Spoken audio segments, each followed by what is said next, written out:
I wouldn't say very crucial, but it's kind of crucial for these runners. You know, you definitely want to go 5-1 if you can. That'll get you into brackets, but losing here doesn't actually, you know, keep you from brackets.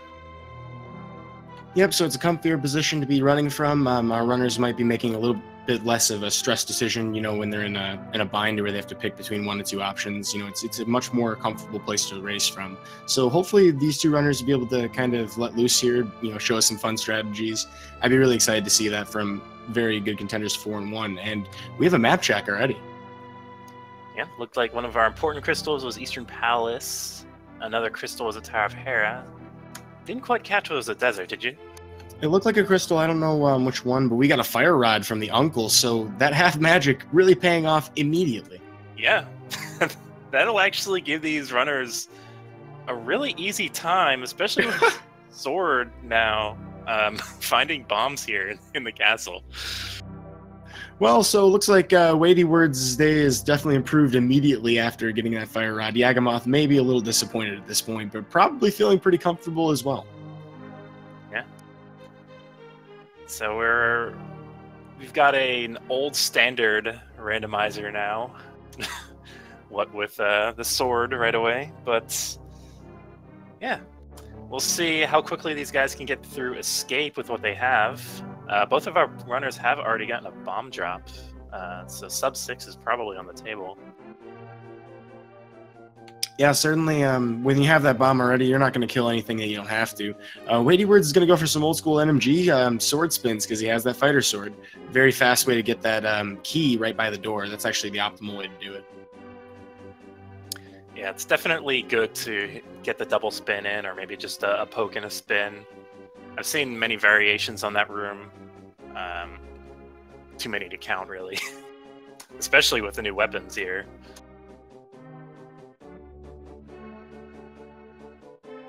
It'll be interesting to see how long they rely on the fire rod. At some point, they'll end up, picking up, better sword upgrade. They'll find other, tools that they're going to use, like hookshot or, more bombs, of course.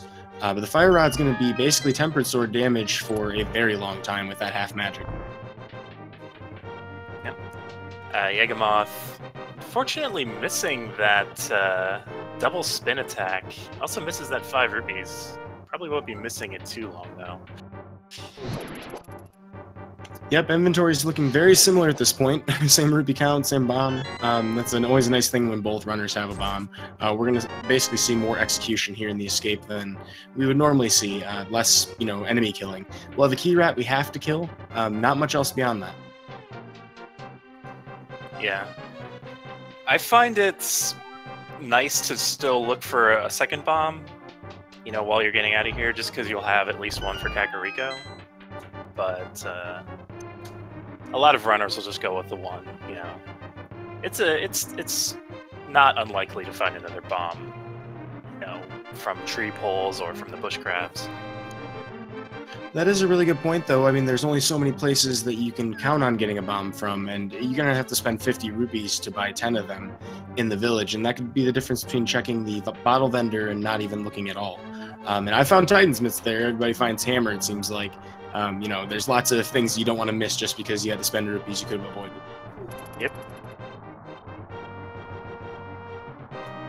So it looks like WeightyWords has a bit of a lead here in escape. I think he spent a bit less time farming guards, so that pretty much explains why Yag is a bit behind. And of course, early in the game, it's only so much time. I mean, we're talking a difference of maybe 5 to 10 seconds for now. As far as getting to the mantle back here, 4 minutes and 15 seconds or so, that's really fast. Yeah.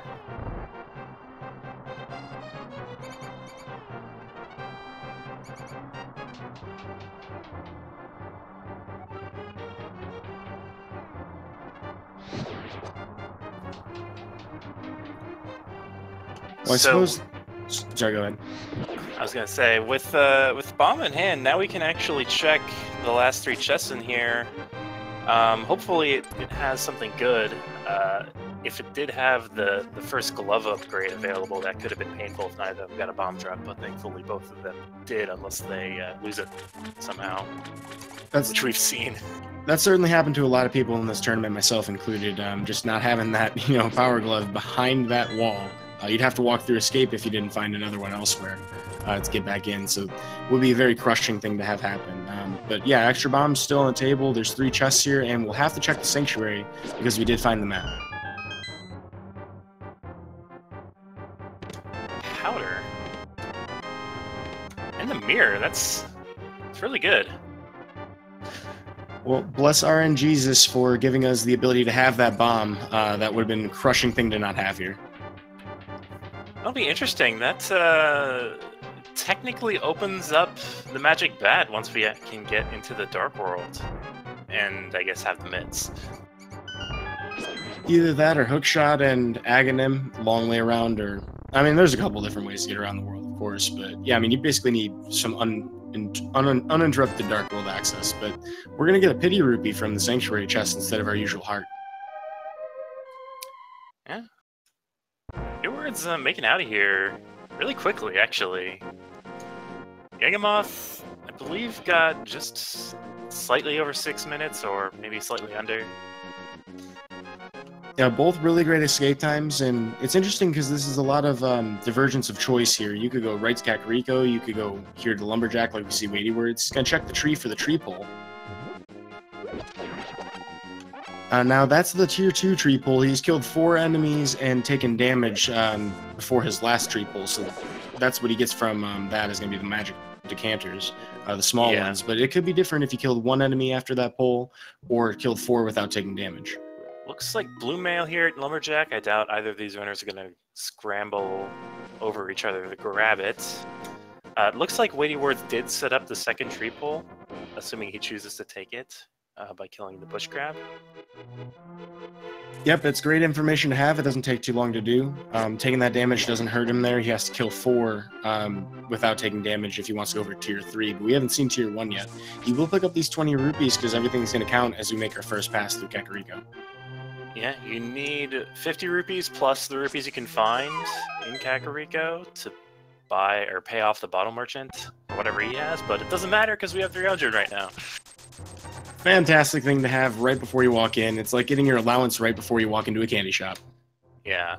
So I'm wondering if either of these runners are going to gamble on going into Blind's Hut or into the well without having any bombs. Or if they're just going to go south, buy some bombs, and then, do Kakariko from south to north instead of north to south. Definitely an interesting decision to see people make. It's kind of like the race game as well. Do you just dive fully into it? And it looks like WeightyWords will jump into the Thieves' Hideout here to grab whatever chest he can, and potentially the one behind the wall if he finds bombs.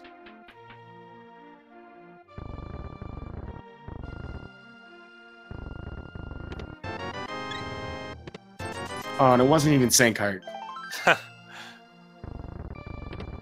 On the power glove, that's useful, but not some bombs. And Yagamoth in the back of the tavern gets lamp. That opens up the mountain for us. Not a whole lot up there just yet, but it could have progression. Oh, there's our bombs. Looks like WeightyWords got the 200% off, or I'm sorry, 200% markup deal on those bombs. Yeah. At least it was the uncle bombs and not the normal 3 bombs.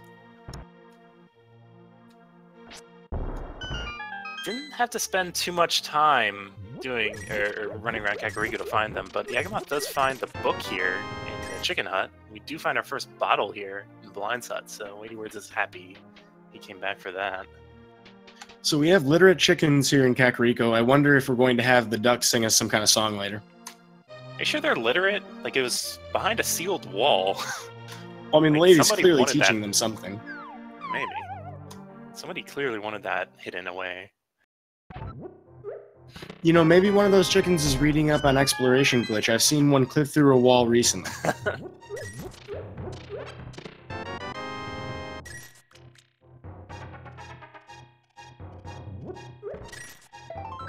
Got a shovel here, something we can check right after Kakariko if these runners opt to do that. Yeah, and we almost had a high five there. We're pretty much finished with Kakariko at this point. Yagamoth's got to finish up Thieves' hideout, but WeightyWords going to make his way south. I believe he's already checked the tavern, but if not, that's his next check after this chicken check.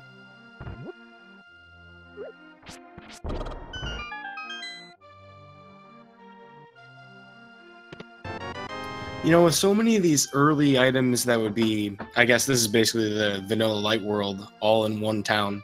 You know, power glove, lamp, and book. Short of the bow, we can pretty much clear out everything in the light world at this point. That's, you know, your normal progression to Aghanim. Yeah, that's true. The book is definitely not something I like to see early, because it does mean that Desert could have that progression. It is a green blue pendant for us today. But, you know, Desert also could potentially need the boots, and not even potentially, like likely need the boots to even do anything in it. And so I think most people, it sounds like you and I probably agree on this, is you kind of want to hold it off until you're checking Mire area. Yeah, I know a lot of runners like to follow the breadcrumbs.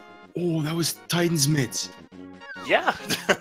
So we do need the boots at some point, at least. We'll see what's here in the race game. Please be boots. Ah. WeightyWords forgetting that he did pick up the shovel. Unless he's just gonna hold on to it for later. Hopefully that doesn't bite him. Whereas the Yagamoth is actually gonna check it right now. Well, with his knowledge of Titan's mitts, he might be holding out for a hammer somewhere in here in the south side, or at least Death Mountain. He might be trying to do this on his way back to the west side of Dark World. Yeah, especially when you have the book, but I don't know. It's not that long of a check. It just gets us a shield today. Which, you know, isn't the worst thing. The fire shield's definitely the most used or useful shield upgrade that anybody really, you know, makes good use of.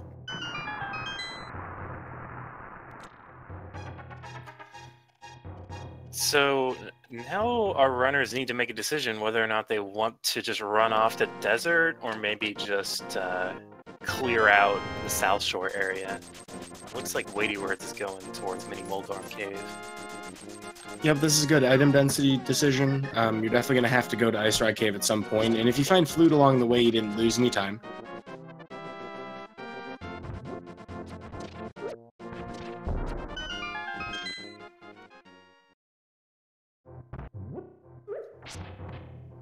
Well, we only have a fighter sword, so bombs are actually a pretty attractive option for these mini Moldorms. Almost got a twofer on the left side, but I think 3 bombs will work here. Or 4 bombs, excuse me. Yeah. Bomb count is a little precarious at the beginning of the game, but 4 is definitely enough for now. Wow, that's our second shield upgrade, which is a little suspect, because the mirror shield does put Laser Bridge in the logic. And of course, if one person doesn't happen to find one of those shields for whatever reason, like for example, digging it up, maybe the suspicion would be, hey, not Turtle Rock. Yeah. To some degree, I don't know. Some people just have the opinion in this logic that you should just go to Turtle Rock if you can. Yep, Yagamoth finds Quake here in Hyena's Cave. That could be interesting if WeightyWords decides to put that off for a long time. And many people have, sometimes flute just doesn't show up and people don't want to make the long walk there if they haven't found boots particularly. So a lot of people do end up holding off for a while on it. Ice Rock Cave's a dud though with a 20. Yeah. Although WeightyWords does have the book, so I'm assuming he'd go... Oh, there's our boots! Wow! So, with that, his run will be able to start in a few short minutes here. Yeah, quite literally. And also, that opens up Land Molas. And also the rest of the dungeon if it's boots blocked. Yeah, so the normal routing might be just a slightly bit different here, possibly checking to see what's in the room to the right before even going left. Yep, so WeightyWords is checking Sahasrah's hut here. Let's see if there's anything good in here. Whereas Yagamoth is getting progression within the next minute or so. In fact, with those boots, we're going to be able to grab the mitts, and once we get the Moon Pearl... Oh my goodness! Stacked Light World, version 29, folks. We have a flute on a lamp in Desert Palace, so Desert Palace was clearly the play. So I gotta think at this point, if you're Yagamoth, you go to the left exit, grab those boots, and then mirror back here once you grab the far right room if you haven't excluded items from logic at this point. Oh, and WeightyWords is going to the mountain, which is especially bad because we know Yagamoth is just going to be able to flute up there.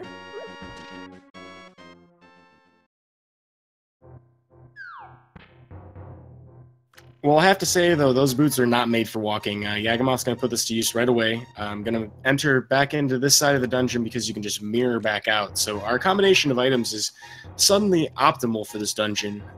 15, 16 minutes into the game, that's kind of incredible. Now, I'm wondering, if Yagamoth doesn't find the second item here in Desert, does he go to Land Molas? Well, no bow and fire rod with half magic. If he feels comfortable with his, 1 or 2 cycle Lambo with it, then yeah, absolutely, I would think so. So I just realized, once Yagamoth picks up the mitts, you know what that brings into the logic? A lot of things? Well, yeah, but... Well, not really yet, but specifically Checkerboard Cave. There's our ice rod! Alright, so there's nothing on Lammolas. We are noping the heck out of there. Who cares about the entry point we just made? We're just going to save and quit. Yeah, Yagamoth starting at Link's house, interestingly enough. I don't know if that was just a misclick, essentially, or what. Wait, was it WeightyWords who checked Shovel? No, it was Yagamoth who checked Shovel. Also, he's going this way to get Titan's mitts. Oh yeah, that's true. I'm silly. Yeah. And also, even has a sword spin. Sorry? Oh, he did a sword spin there. That was pretty cool to get a quick spin speed. Yeah. I also forgot that we did have the mirror, so WeightyWords can go into Hera now and be able to clear it.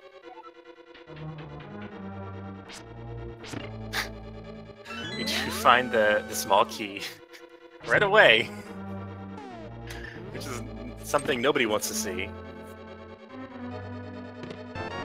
And that burrito is not going to get us to the upper half of the dungeon. Well, I've seen a couple hilarious things in Hera in recent seeds. I've seen Moon Pearl in the vanilla chest. I've seen Hookshot leading to the Moon Pearl in the vanilla chest. There's plenty of opportunity for Hera to be fortunate, but WeightyWords is probably not going to find much as far as I can predict. Yeah, WeightyWords unfortunately not getting his coffee break in. And Yagamoth is going to check the Bonk Rocks here, and probably the King's Tomb, because he does have the mitts.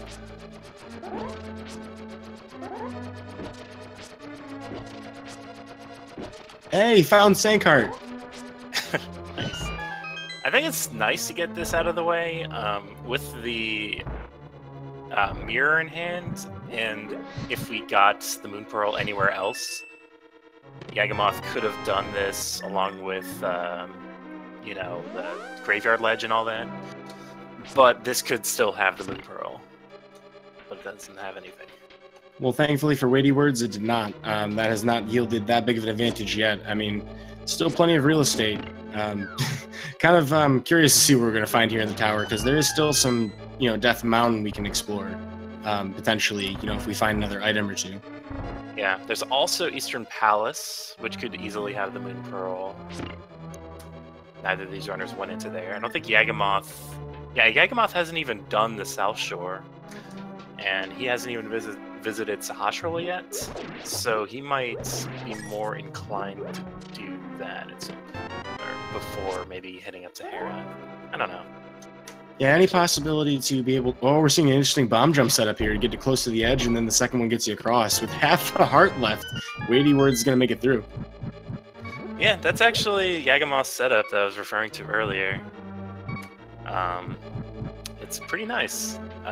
These days you can just use the spin trick to get yourself aligned with the edge, but I don't know, it's a nice trick. Also showing some really great game knowledge. He's going to drop down this hole to get some fairies. Yeah, it takes a while though. You have to fall down all these pits.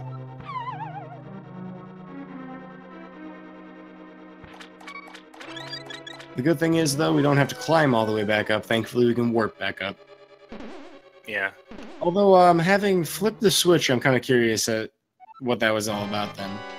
Yeah, because he did have all those pots with the hearts in them.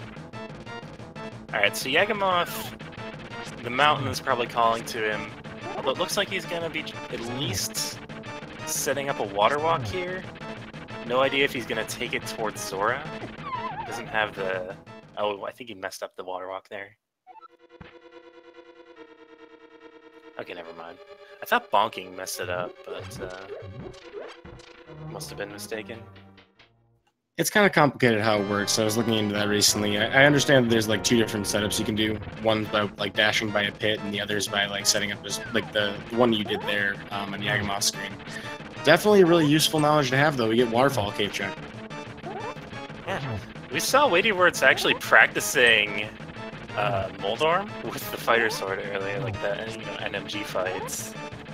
So it's interesting to see him at the NMG fight again. You just gotta chase the worm. I don't know, somebody south of the border might like that joke better.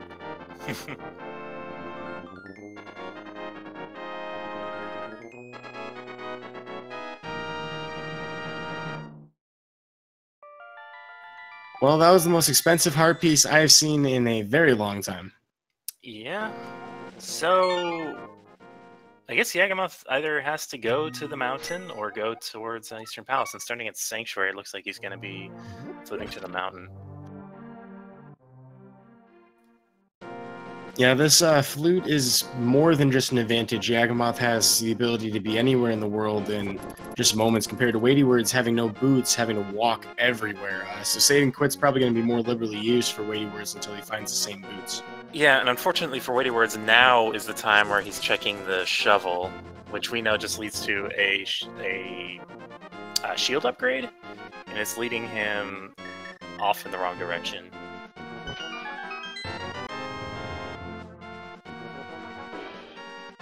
But I guess fire shields all around.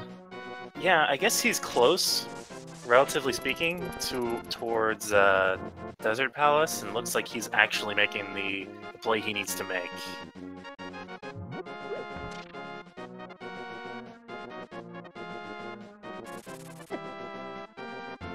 In the meantime, another spin speed out of Yagamoth, trying to do the Death Mountain ascent. So Yagamoth will be likely clearing all of Hera here, checking every item on his way up Death Mountain, trying to make sure he doesn't miss anything that get him the Moon Pearl. We haven't seen it yet, so we're really running out of spaces. I mean, Chad is mentioning Checkerboard Cave as a possibility, and yeah, that's in the logic.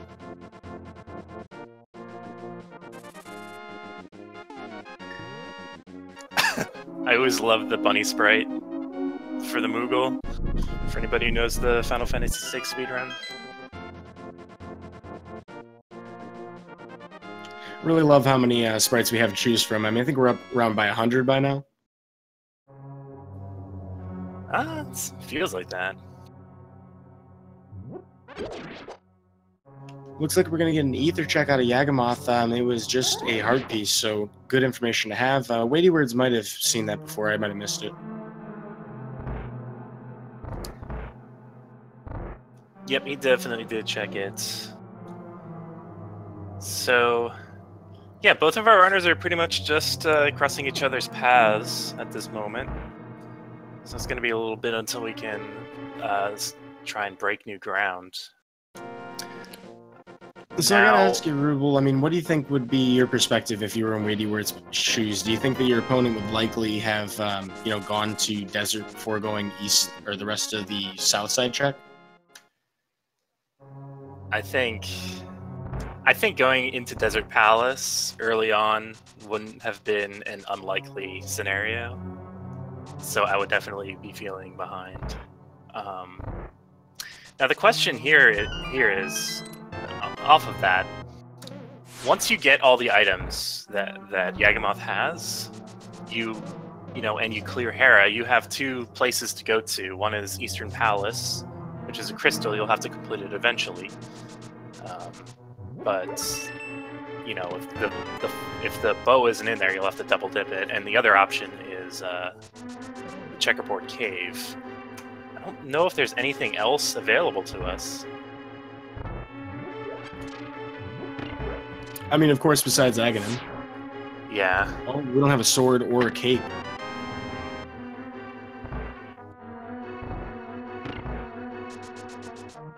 Yeah, so that's not in logic either. So there's 3 items in Eastern Palace and 1 item in Checkerboard Cave. Yagamoth accidentally fallen into a pit there.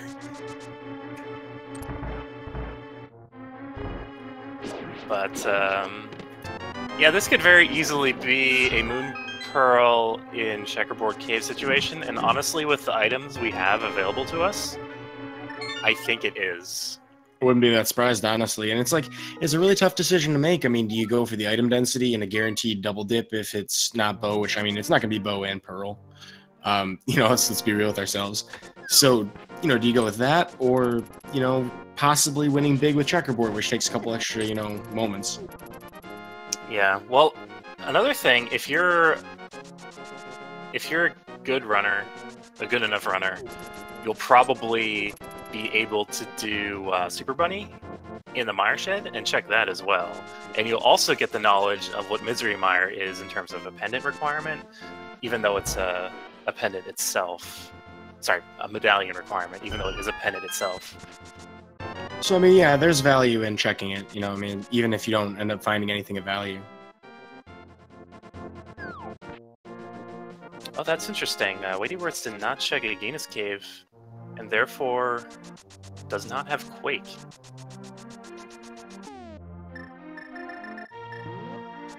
Personally, I'm hoping that Misery Mire is Ether, so we can get a Fabled Bird Toss today. Yeah. I guess you're also hoping that it's a pendant requirement. Or like a pedestal requirement. I don't know. I don't think it. Well, actually, wasn't it? It was a pendant, wasn't it? Yeah. Oh, that would be terrible. Yeah, exactly.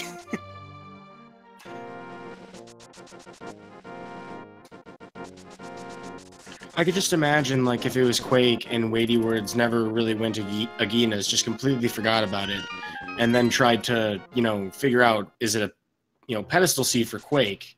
Or no, you can't do that, no. Maybe for, like, Turtle Rock? No, that's... Yeah, for Turtle Rock. You could do it for Turtle Rock. Huh. Okay.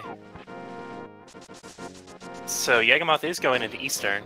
Probably the better play, especially considering he hasn't even checked Sahasrah's hut. So from his perspective, it is 6 items and not just 3. So we'll see if that pays off for him.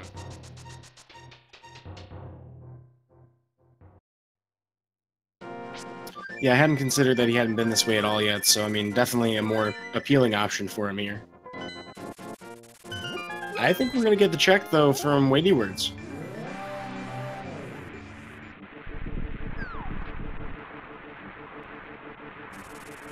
Well, it's kind of interesting how, up until this point, it really felt like WeightyWords is a bit behind, but if WeightyWords finds it in this process, I mean, that's going to be a lead. Yeah, this is definitely interesting. Be interesting to see if he goes back for it as well. Unfortunately, the Murderdactyl can't really be swayed when you have nothing to defend yourself with. Might have to take a more exotic route to avoid that. Or just kill it. Well, with a bunny, I mean, what can you do? Yeah, that's true. Although you could mirror around it, though. So, I mean, I think that's really the safety solution there.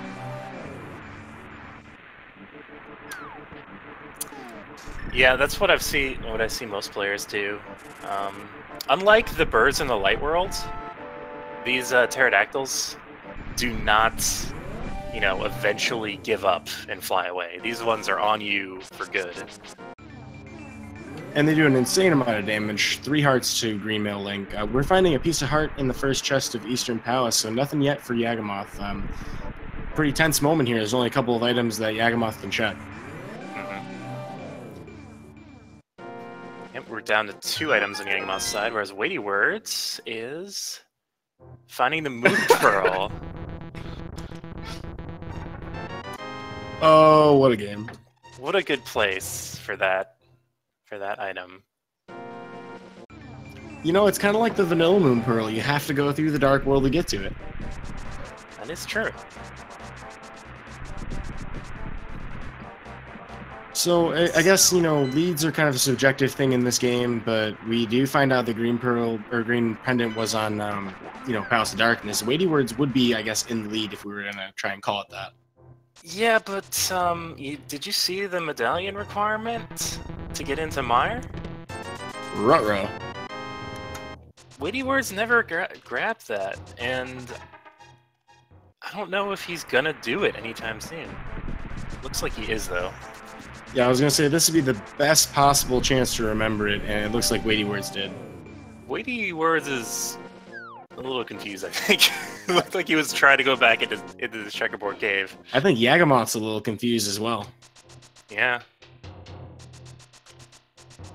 Well, I mean, it is a really strange place to imagine it being. You know, having the flute and not really thinking that anything's accessible in bunny form. Of course, there is that one location. Yeah. Interestingly enough, Yagamoth has a map tracker, which should tell him, you know, the only location available to him right now. It looks like he figured it out. Maybe not.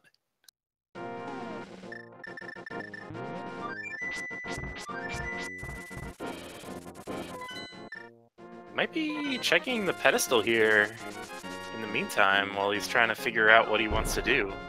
Or what he has to do. And there's still a possibility that this is useful information. I mean, we could end up going back to Lamolus if this was, you know, one of the Canes or something strange. Well, definitely not Cane of Samaria.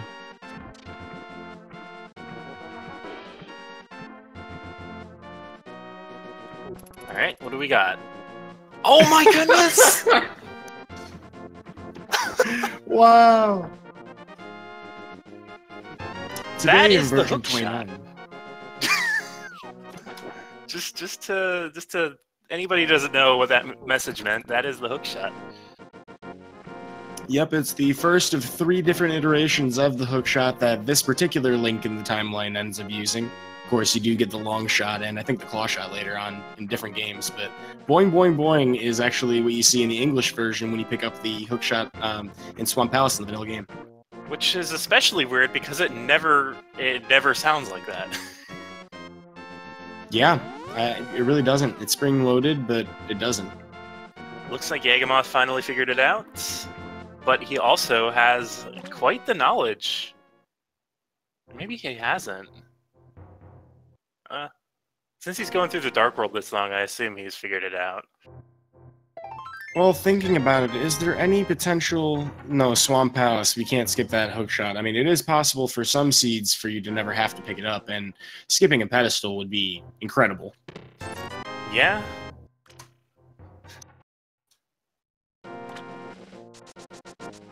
Alright, so... Yagamoth just getting the Moon Pearl now. WeightyWords was able to actually check the waterfall cave. It doesn't look like there's anything good in it. No, Yagamoth did that one water walk we were talking about from Ice Rod Cave to check it earlier, and we only found, I think, blue rubies and a heart piece.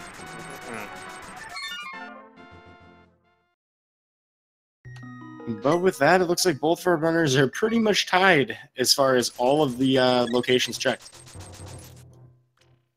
Yeah, Yagamoth did waste a bit of time trying to figure out what to do. Does have the advantage in the pedestal knowledge.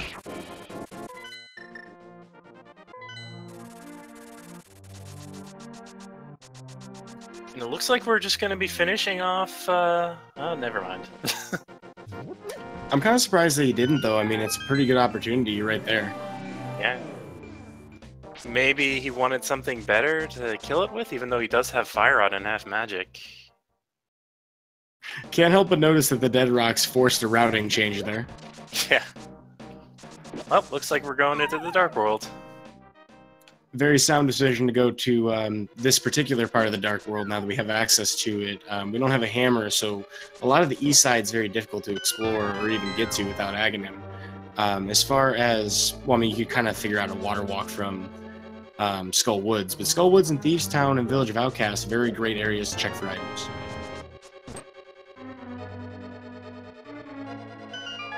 It looks like WeightyWords dove straight into Skull Woods first before going to Village of Outcasts.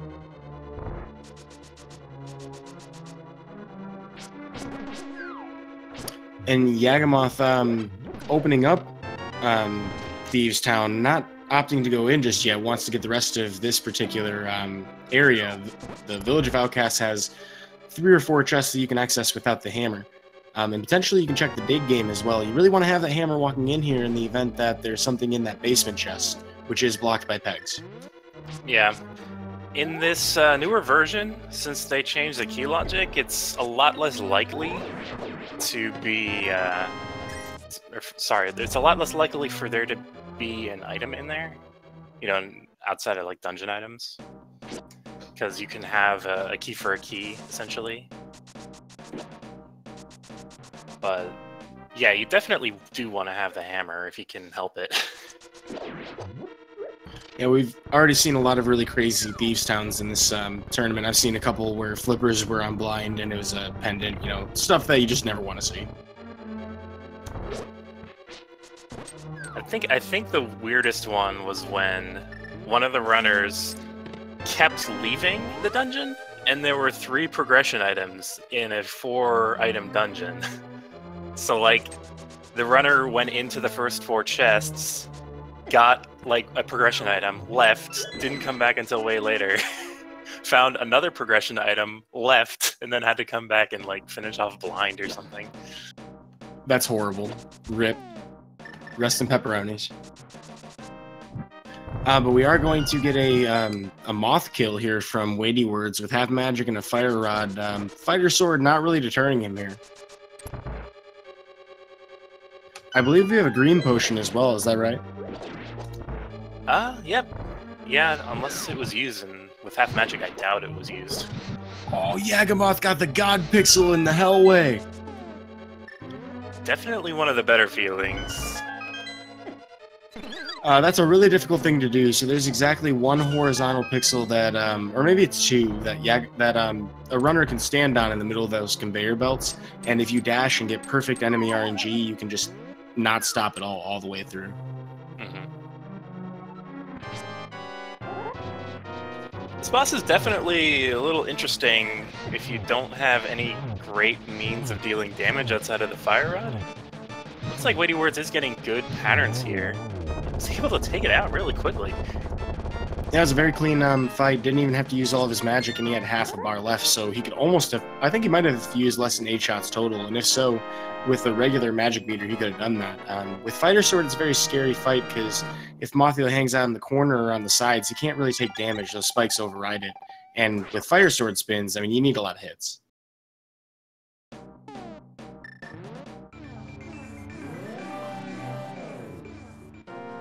Alright, so WeightyWords is getting the knowledge that Yagamoth has, so that advantage is going to be going away. Yeah. Yeah. All I don't right. know what my reaction is at 40 minutes almost when I find that out after getting 2 crystals. Yeah, especially when you had the opportunity to finish off one of the pendants and didn't take it, except... Pendant Desert Palace isn't hard to get back to, at least. Yep, and we know we're going to definitely go back to Misery Mire at some point, now that we have Quake and everything we need to do it, so it's probably better to just finish it off then. And we still need the cane yet to finish off Mire. It might be in Mire for all we know, but yeah. That would probably be the worst case scenario for anybody running the game, but probably the funniest for us on the commentary couch. Yep. So Yaga dropping the blind pattern a little bit. It looks like he's more or less fine. Yeah. Takes him down, 2.5 hearts left. It's not even a little scary. No, cool, calm, collected Moogle.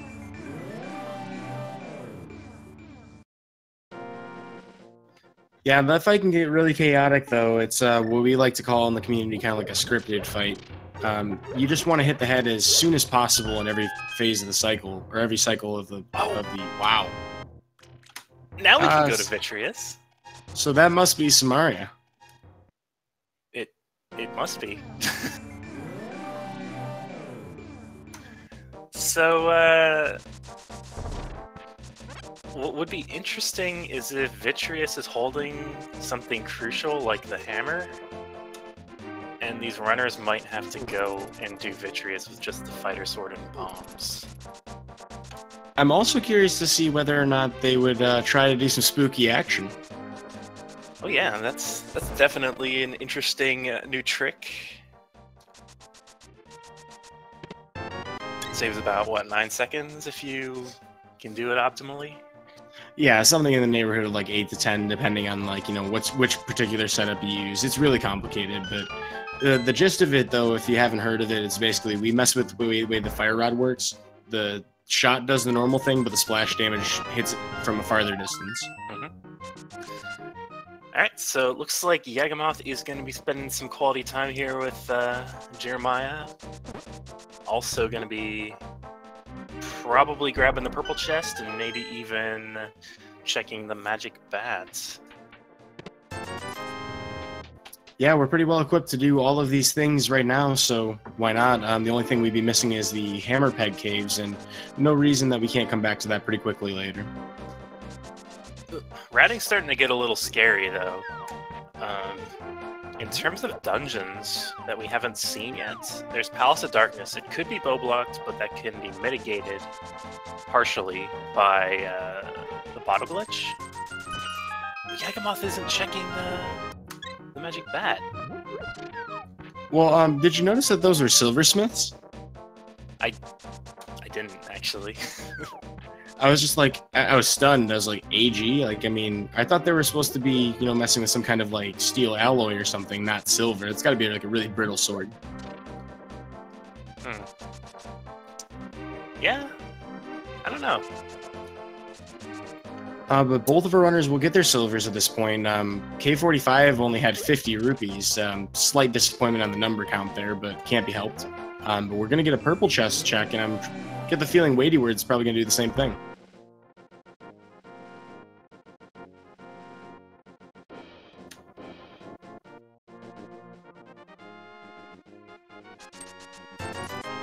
Well, a bee in a bottle is useful, I suppose, if you want to have more potions. Definitely want to have that for later. Nothing progression, though, and we're really looking for that hammer at this point, and the bow.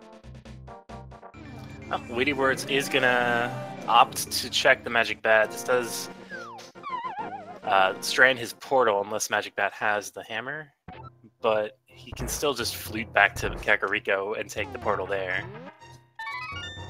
This would be an incredible place for him to find hammer.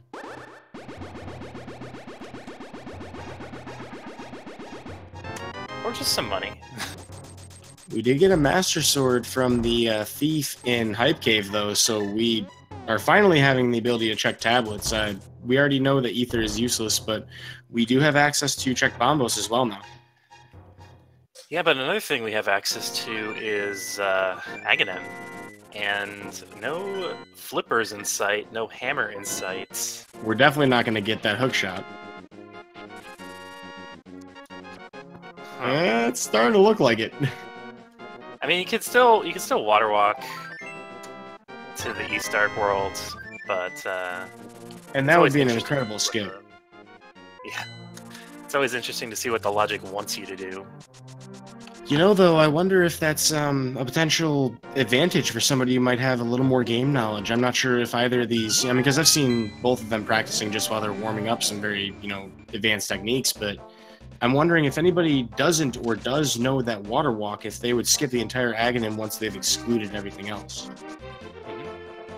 I mean, that could be 4 or 5 minutes of advantage. Yeah. That's definitely why you want to learn stuff like that. Any avenue to skip Aghanim is a key technique. But WeightyWords is going to check all the mirror locations on his way through. Yagamoth already finding out that there's only 50 in that cave. Yagamoth is heading towards Skull Woods now. Has not finished that, whereas WeightyWords already did. Does have the advantage of the Master Sword, which is very nice. Did Yagamoth get the... Yeah, Yagamoth got the cane first, right? Now, WeightyWords got the cane. Yagamoth will probably be going towards that after he finishes out Skull Woods, unless he mirrors out and flies away somewhere. Which is possible, especially considering he's already done a lot of the Dark World already. But without a hammer or a hookshot to our name, East Death Mountain is not available to us. The East Dark World isn't available to us, unless we want to do Aghanim.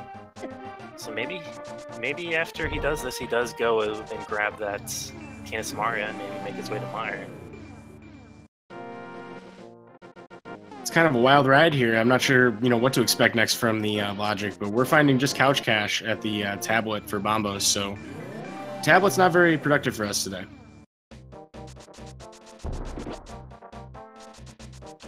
Also looks like we're going to get another bomb jump from Yagamoth here using that sword spin technique you were talking about.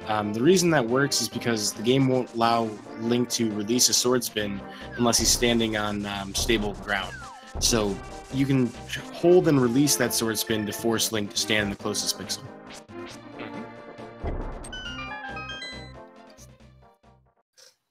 Yeah, we're honestly starting to run dry in terms of locations we can check that aren't going into Misery Mire.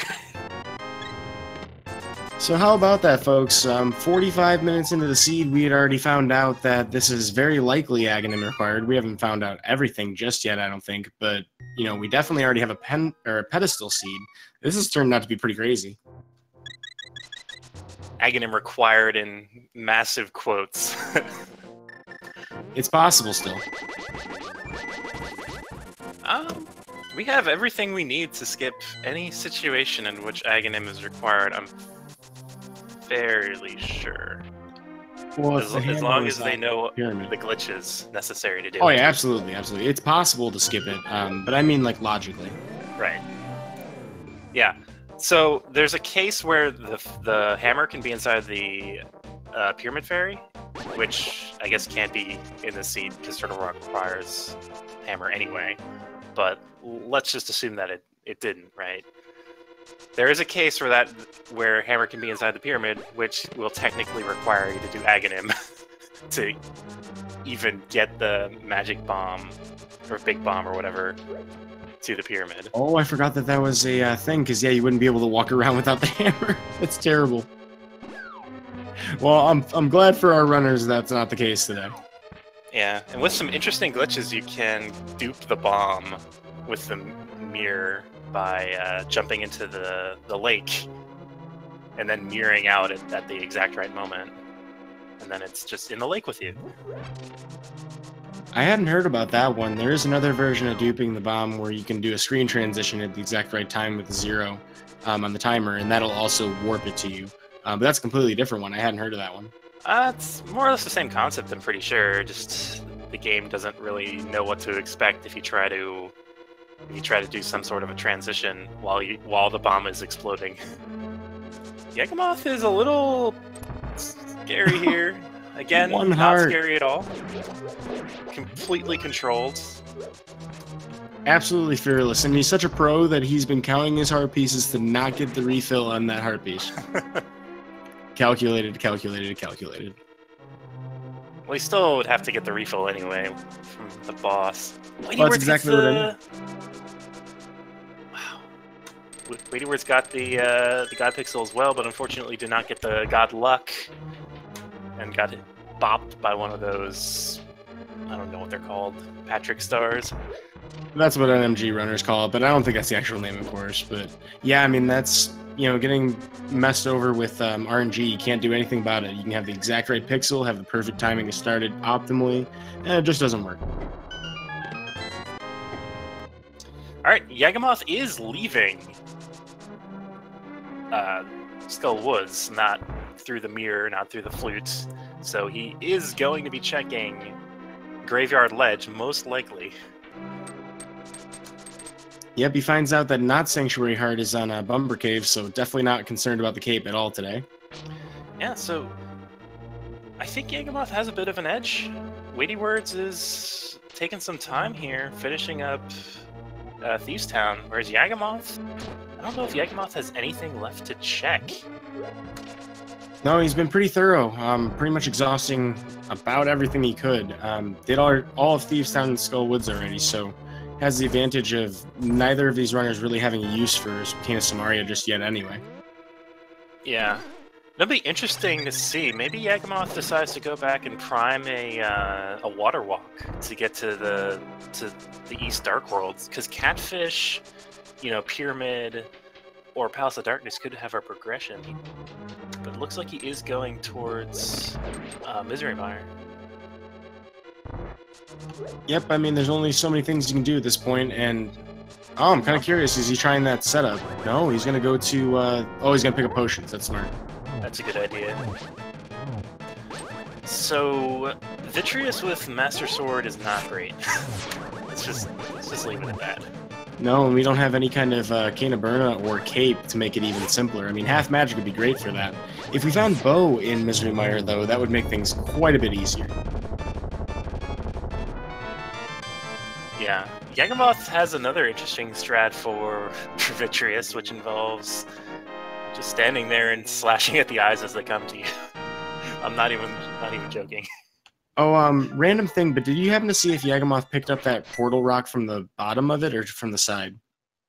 I did not notice, but can you explain the significance? Well, so with the spooky action glitch we were talking about to save that time from the bombable wall in the basement, what you would do is you would force the game to store an altitude value on a different slot than it normally does by picking up a rock and having the bird's altitude as it leaves the screen at a certain point in time. Like the timing is basically you grab it from the bottom and throw it up.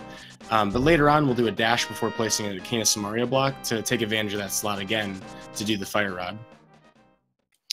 Yeah, another pretty easy setup is just using the cane itself and just throwing a block into the abyss.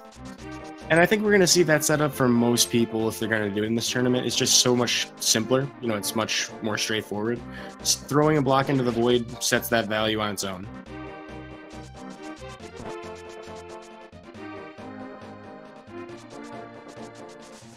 Alright, so WeightyWords is going to be doing Water Walk, getting to the eastern side of the Dark World. Now, this is not out of logic. I mean, it technically is because he didn't do Aghanim, but he can easily go and do Aghanim. Yeah, so he can find Hammer in any of these locations that he's checking. He's not bypassing the Hammer by any other means. Oh, we have the God... we have the God Mire today. That's always exciting, although at this point we still do want our items. So I think because Yagamoth knows that he's going to have to go to the boss anyway, he's just going to go straight to the back so that he can kind of at least eliminate that from the item pool. Mm-hmm. Yagamoth thinking of topping off his magic, not that it really matters because he doesn't have anything worth using on the boss. Yeah, that's a bold decision to make. I mean, not trying to find some kind of improvement to his arsenal. I mean, if you find Tempered Sword or Bow on your revisit, that's a sour feeling. Yeah, let's see what WeightyWords gets here. At my favorite location, Catfish, just a big 20. Well, there are exactly 20 of those in the game, and that one was particularly spiteful. I mean... It's an appropriate item because he just really wants you to leave.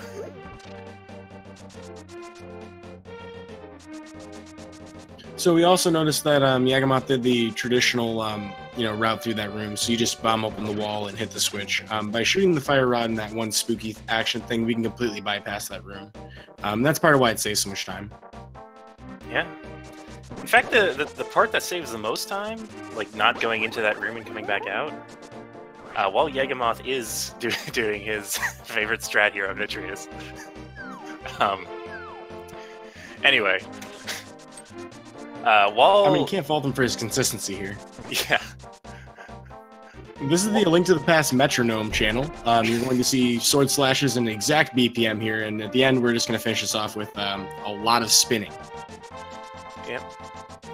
I actually like getting Vitreous in a corner, and then once he's in the corner, because he's a little dangerous in the corner, because once he's... It's really unpredictable which direction he goes into, and, you know, where in his bounce that takes him. I'd just like to knock him into the corner, back off, charge a spin. Oh my god, there's a hammer! Anyway... What is going on? I just like to back off, charge a spin, hit him again, and then back him into the corner once more. But yeah, with the hammer in hand, I think one of us called that earlier. Or said that was a possibility. Yeah, we were talking about whether or not Water Walk would have been productive, so WeightyWords is on a very long trek to find absolutely nothing as valuable as the hammer right now. Yep, it isn't Bow blocked, so Bow can still be here in Palace of Darkness. Yagamoth still needs to find another item here in Misery Mire.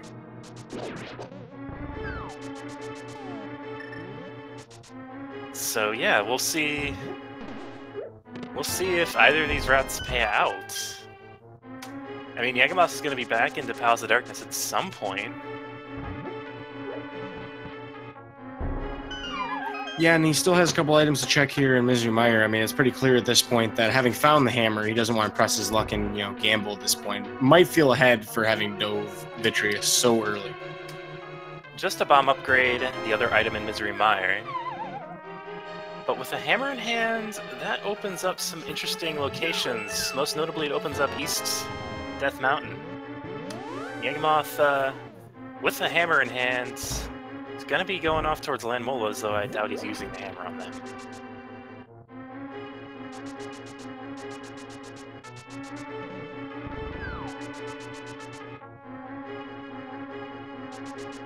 Well, he definitely has a lot of weapons to work with. I think it's pretty clear here, though, that we're going to be using the Fire Rod against Land Molas. Now, you know, an interesting thing is if we hadn't found all the items in the front half, there would still, of course, have been a possibility of Bow here, but I believe we've excluded everything so far.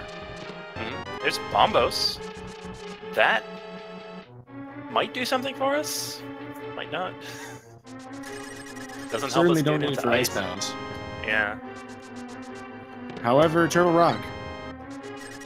Alright, so WeightyWords does not have to check the Harmless Hellway chest here. It has to be a small key. But he will anyway. Unless I'm wrong.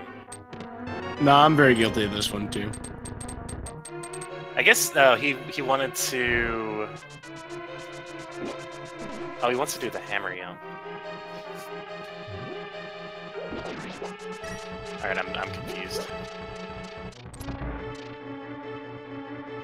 Wow, Yagamoth used the last of his magic to finish off that Fire Rod Land Molas, but with the burrito and the pendant he needs to get a little closer to the pedestal, he's definitely in good shape, but that bow is actually locking this pedestal, so I'm trying to think of where else. I mean, Palace of Darkness is looking pretty likely right now.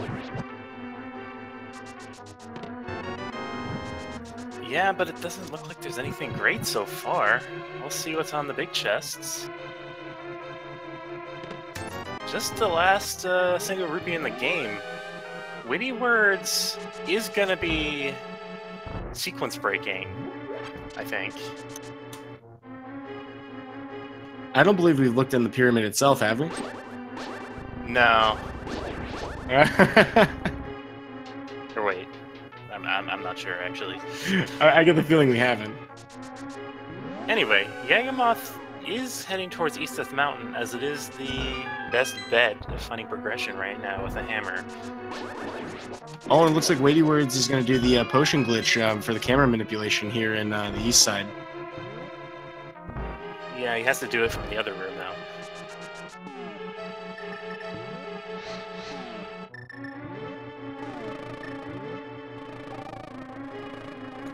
Alright, there we go.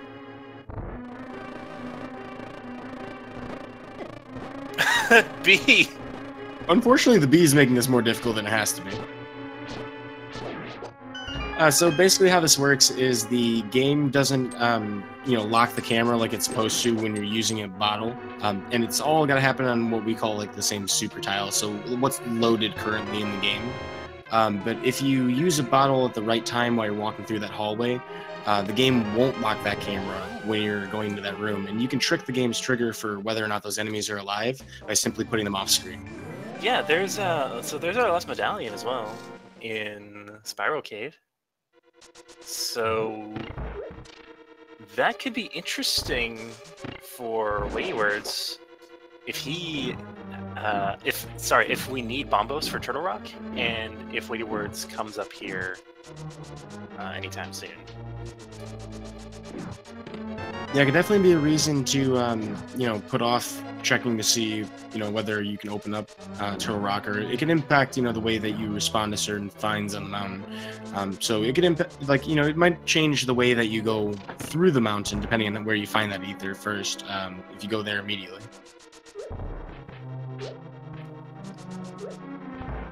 This doesn't look like a whole lot here, though. Yeah, we still have the Dark World. Now, we can't check all of Hookshot Cave. We can check one location on it, though. Yagamoth is going to be taking the Turtle Rock portal. Hopefully, he can open it.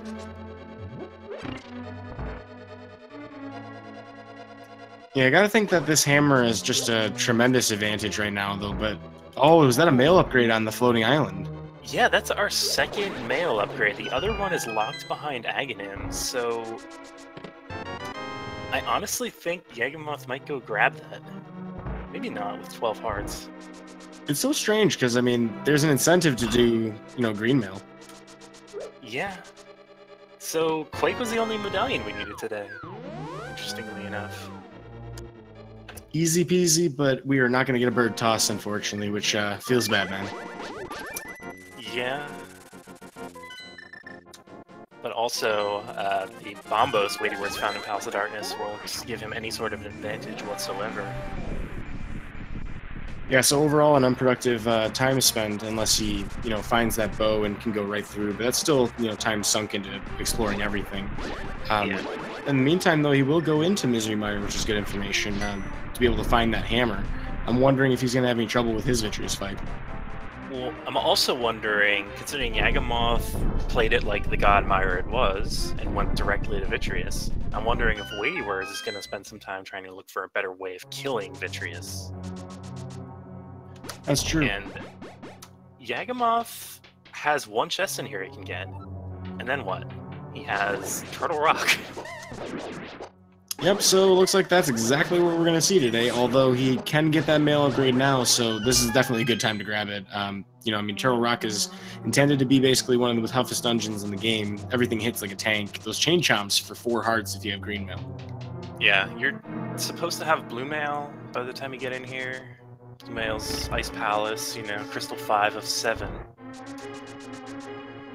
So yeah, everything, always good to have the banana Ice Palace. That too. Or the blue pom-pom.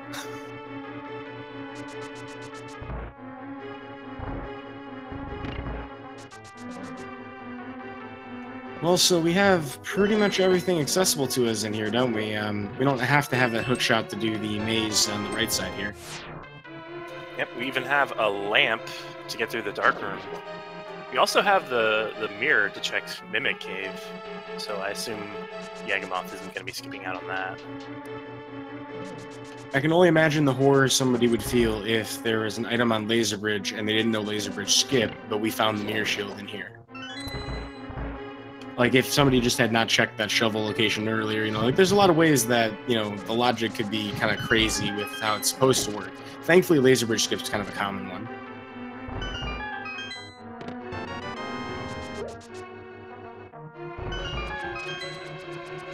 Yep, Yagamoth correctly realizing which direction he needs to be going on this conveyor belt thing.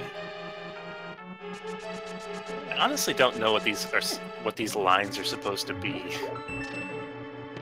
That's a fantastic question. Truly don't have an answer for you on that one. In Turtle Rock, I don't see the thematic value of these platforms. Alright, so Yagamoth unfortunately doesn't have any invincibility items or the hook shot. Has to take this a bit slower than usual. He is rewarded for his patience, though. He's going to get that big key. Yeah, well, the thing about the big key is, like, it's nice to find if you're in go mode.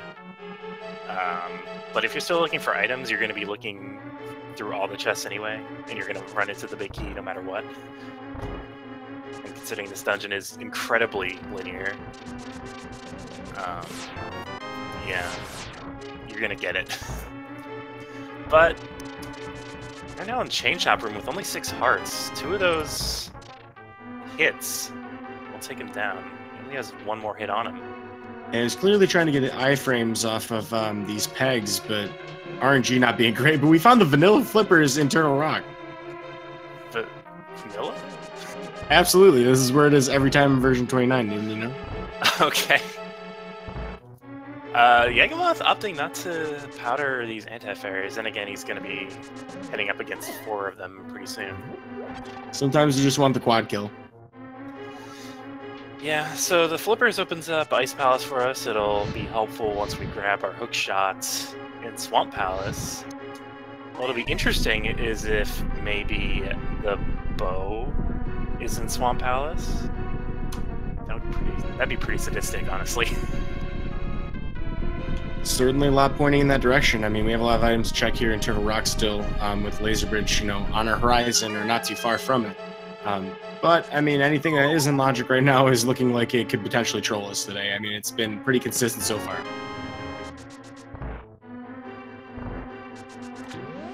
Well, I'm kind of curious to see how WeightyWords is going to approach his, you know, under-equipped, I guess, low% Vitreous fight. Yeah, and unfortunately he spent more time in this dungeon than Yagamoth did, because Yagamoth did do the god pattern of routing.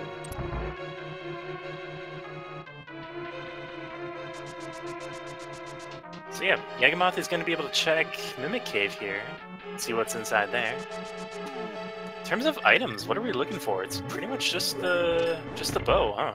Yeah, I can't think of anything else that would be critical here. I mean, you know, it's always nice to get a cape or cane, but that's definitely not going to be, you know, awesome. It would still be good to get a sword upgrade. I mean, it's not, you know, like we're going to feel bad about that one. Yeah, especially with silvers. A silver's no bow. Bad feeling.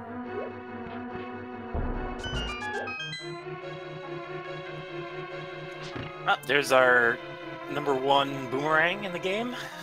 I appreciate the cut of your jib. Yep, Yagamoth finding the most valuable Y item, in my opinion. Certainly a lot better than the red version. Just like Pokemon. Yeah, I guess I'll agree with that. That was a very contentious statement. I better cool my jets here. Okay. WeightyWords opting to use bomb strats here, instead of doing the tried and true method of just standing there and slashing your sword a bunch. Yeah, you might not have the kind of rhythm that Yagamoth has. I mean, we saw metronome strats out of him. This is just simply explosive. Yeah, Yagamoth actually got some bombs in there as well, so definitely pretty hard to pull off. So this is like one of the very few times that bomb upgrades really make a difference in the seed.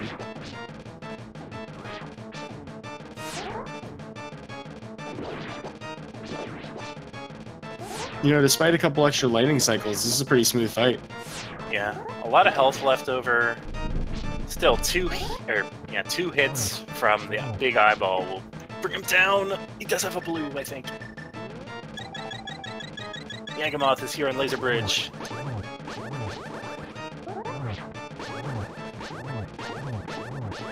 Looks like he's got a not-saying cart. Looks like Yagamoth has everything here in Turtle Rock. Is just going to be going to finish off you know, the boss here, Trinex. Thankfully, he at least has hammer. Yeah. And so does WeightyWords. Sorry, I set that up for you and then I took it.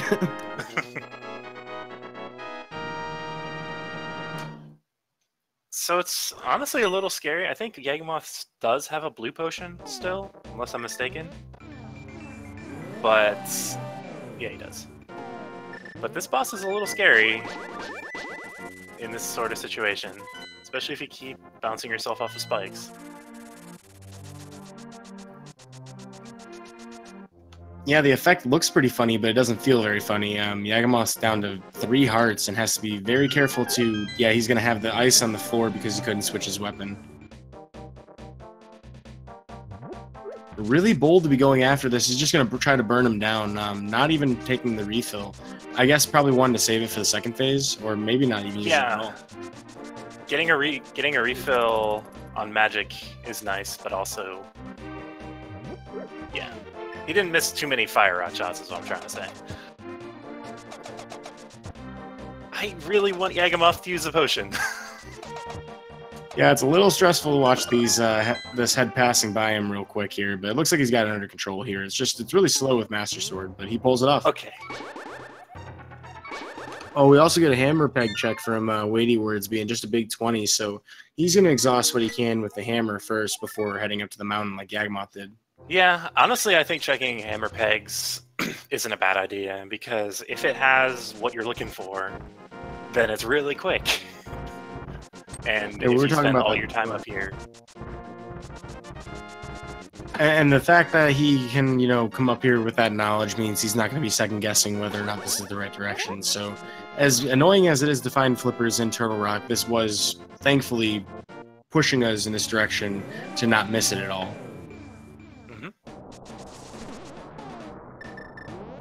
Alright, so, with the flippers in hand, all that really opens for us, outside of, like, Waterfall Cave, which you've already done, is this, Ice Palace, but also the beginning of Swamp Palace. I get the feeling nobody's checked the island in Lake Hylia. Yagamoth did. I don't think it was anything good, like a Heart Beast or something. Oh, you're right, he water walked.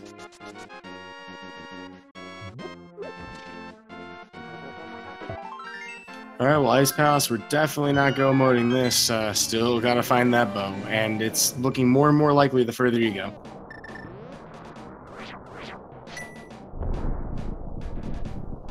Yagamoth opting to do bomb strats here instead of just... I guess he doesn't have ether or bombos yet. It looks really cool, but it's very laggy, so, you know, kind of forced to do it, but, you know, wanted to save his magic instead of using the fire rod on all of them. Then again, Yagamoth is a proponent of the bomb strat, so this could just be his own flair. Yep. WeightyWords is going to be catching up in terms of East Death Mountain, or Dark East Death Mountain progression. And I think all he has left is Turtle Rock after that, so he's going to have to do that too.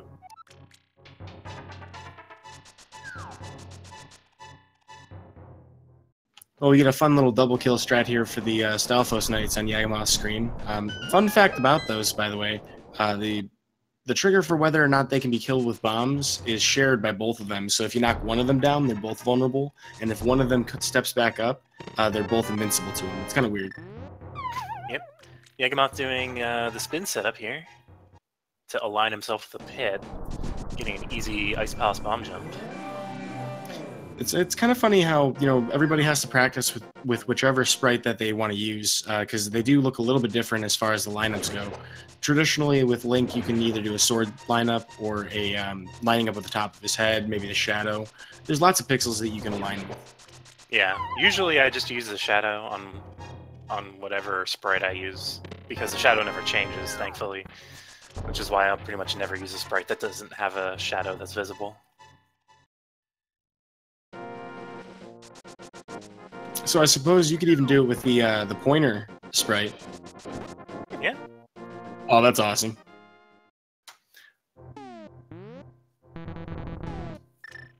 These there's some interesting bomb jumps here in Ice Palace. Actually, they're a lot easier than you might think to set up. The Ice Palace bomb jump, the one that allows you to get in here without flipping one of the crystal switches, is probably the hardest one, honestly, at this point. That's true. There is one that we can use to avoid having the hook shot. The problem is that the bow can't possibly be behind that particular progression.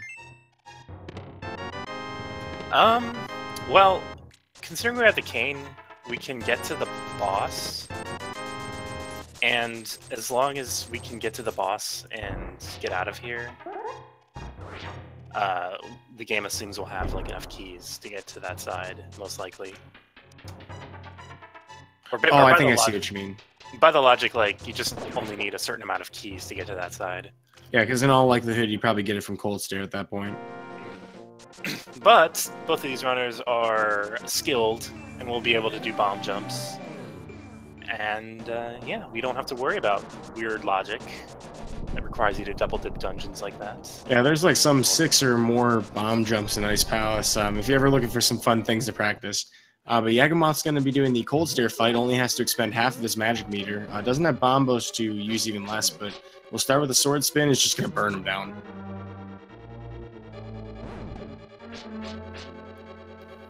Alright, even going to use the blue potion and just burn him some more. Well, it's definitely the no-frills way of getting it done. Gonna get rewarded with a blue rupee. Not a whole lot of value there, but I guess it fits thematically with the dungeon.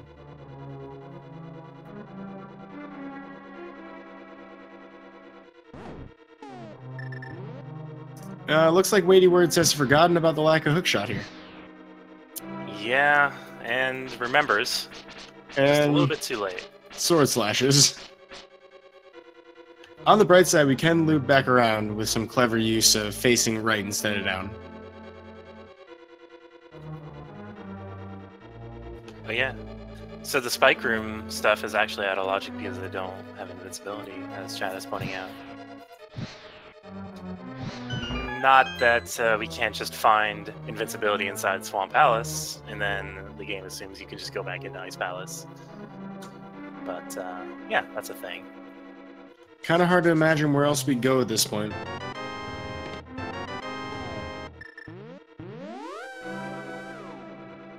I mean, unless there was something convoluted with how you could find an extra item in Ice Palace. But I think he found both the items, that's why he was leaving.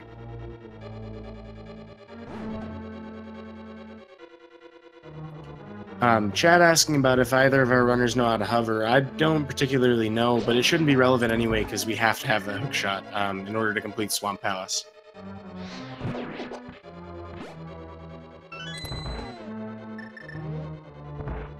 You know, it's still possible that we'll end up having a Master Sword Ganon at this point. We're really not finding any sword upgrades anywhere. Yeah, especially if it's an early Big Key in Ganon's Tower. Unless, like, all the swords are in Swamp Palace, but, yeah. Yagamoth getting plagued by bush guards. Somehow we're still in the game, despite everybody hating them. Well, I suppose they're randomly generated. You know, they don't happen all the time, so I guess the theme of Randomizer kind of fits with that. But WeightyWords gets a quadra kill on the fairies, the anti-fairies up there. Always happy to see that.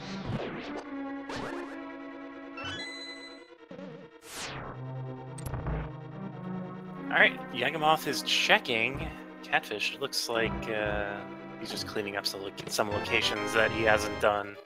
So while WeightyWords does look a bit behind, Yagamoth is going to spend some time here before probably going into Swamp Palace. Yeah, so it's a pretty lengthy dungeon advantage right now for Yagamoth. I mean, there's the other half of Turtle Rock that he's doing now for WeightyWords, and then all of Ice Palace, which he may end up routing differently, so that could cost him even more time. A fun thing that Yagamoth's doing there, he's bonking against the wall, an NMG that's a setup for a quick warp. Yeah, not entirely sure how it works, so just know that it works. If you're on a certain X pixel, you can, or not X pixel, like X whatever coordinate, you can get like 30 frames faster, something like that. Yeah, it's basically half a second, and you can save it every time if you know the setups for them. There's some freestanding ones that are really difficult, like by the Flute Kid or the Shovel Kid. Yeah, Flute Boy, excuse me. So there's lots of them all over the world. They're fun to learn because you can just kind of do them reliably. But it's just a camera thing and lag, apparently. Well, while our runners are kind of checking all of the same things that each other have checked, do you want to call, the audience's attention to both of these runners as, in the tournament? You guys should give them a follow. They've definitely been putting on a fantastic show for us here. I'm pretty impressed with their gameplay so far and their patience. At an hour and 20 minutes, we are still looking for that one item we've been looking for, I don't know, half an hour or more now. So I'm definitely going to be keeping an eye on these two, as they're very likely to advance at this point. Yeah, both of our runners are looking good. I mean, I don't want to cast any shade on anybody in 4-2, but yeah, I think both of them have the ability to get the brackets. WeightyWords actually stranding himself a little bit in the single roller room. Actually, with the boots in hand, he could have bonked a block over the peg. And, I've had that happen to me before, but like if you forget how to do it, or if like you don't remember how you're supposed to line it up, it's just so frustrating to run out of magic. Yeah.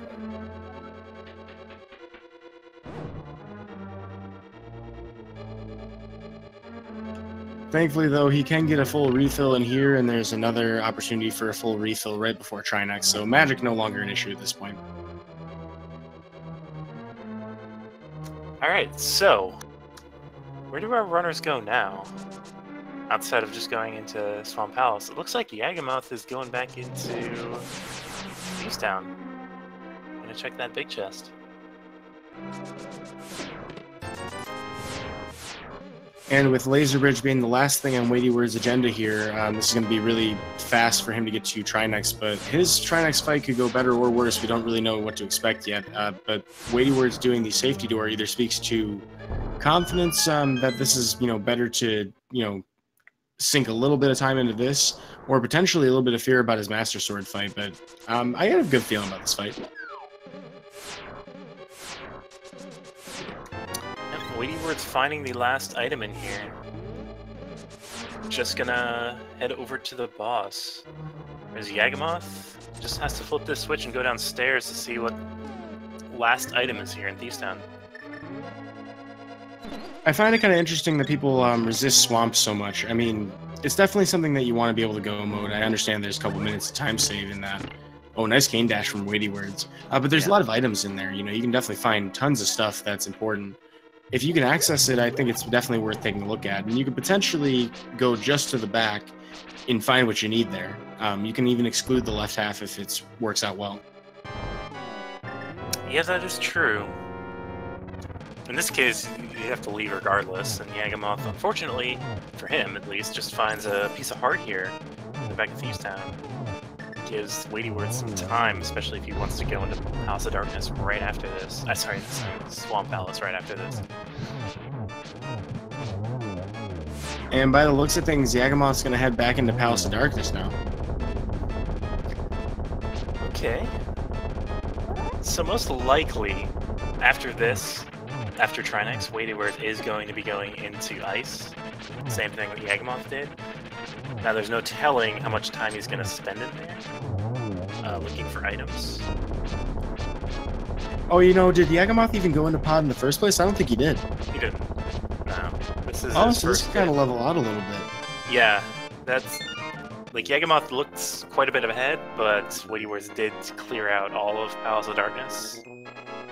I think Yagamoth is still in the lead, especially if WeightyWords does go into Ice Palace and spends a lot of time in there. But we know there's nothing good for Yagamoth in here. Well, I guess moment of truth, we're going to find out what WeightyWords does next. Yeah, this can make it or break it. Looks like he's taking the obvious route, going into Ice Palace.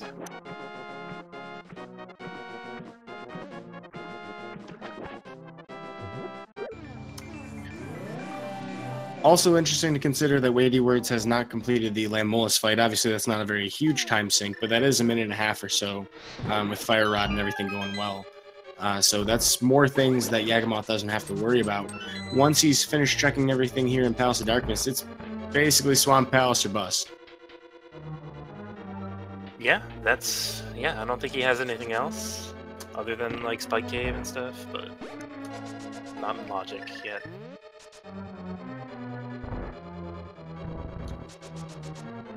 Well, we're going to see some differences in strats. The very rarely seen Quake to handle the Pengators here at Ice Palace. WeightyWords annihilating them. Yeah, Quake is good to use. It's one of the faster medallions to use, if not the fastest. And it looks pretty awesome. It's the first use of Link doing a down stab outside of Zelda 2. Yeah. And a lot of enemies will just get turned into like those onion things. But it looks like the penguin guys just don't like onions and just want to turn it to nothing instead. But it is nice to see Quake. It's very rarely used outside of Turtle Rock, and with the very nice Stalfos Night kill for WeightyWords, we're going to have an opportunity to find out if it's going to be a bomb jump route today. A lot of people, whether or not they need to do a bomb jump or feel like they benefit from one, will do it anyway. It's pretty good to practice regardless, but it does have an impact on how you route. It looks like we're going to get one from WeightyWords here using a dash setup. Yeah, but this means he is going to have to check some stuff that Light Hulk... Why did I say Hulk? Yagamoth didn't. Anyway. Oh, Yagamoth is going to show us the hammer jump here. And top bomb strats. You don't see that very often. It's a great way to do it because you get a little more time to set up. Yeah, he gets to that single rupee a lot faster. One way that you can get a little bit of an easier buffer there, what people will do is they'll pause and unpause to get one frame advance at a time, but the way that Link's movement animation works is important knowledge. When you're moving in cardinal directions, north, south, west, or east, he starts his animation on either 2 or 1 pixels per frame. So if you want to move at a certain exact position, up and left will start on 2, and down and right will start on 1. You can use that knowledge to line yourself up every single time.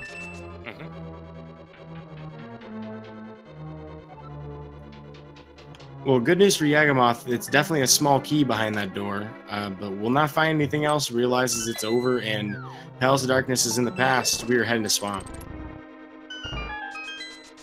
Yep, and Yagamoth doesn't even have to consider doing the potion glitch because he knows it can't lead to the bow.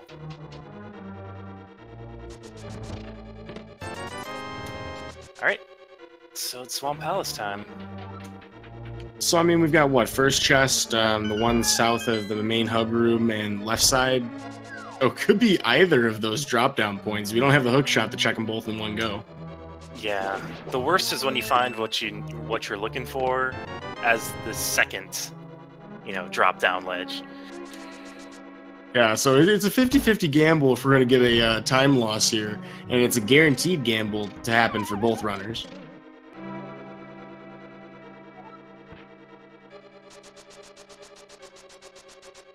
Meanwhile, WeightyWords has explored most of the Ice Palace at this point, not opting to do a couple of the different very weird bomb jumps, just pretty much sticking to the Ice Palace bomb jump. We'll see him grab 1 or 2 more chests here before heading to Cold Stare.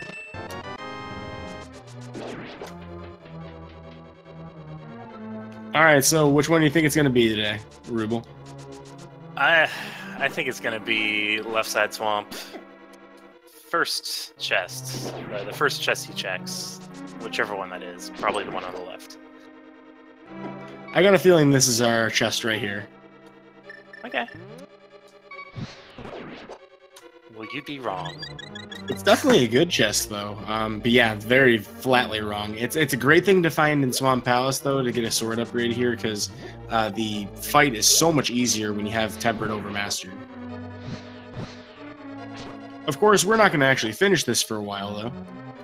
Yeah, we do have to leave to get that hook shot.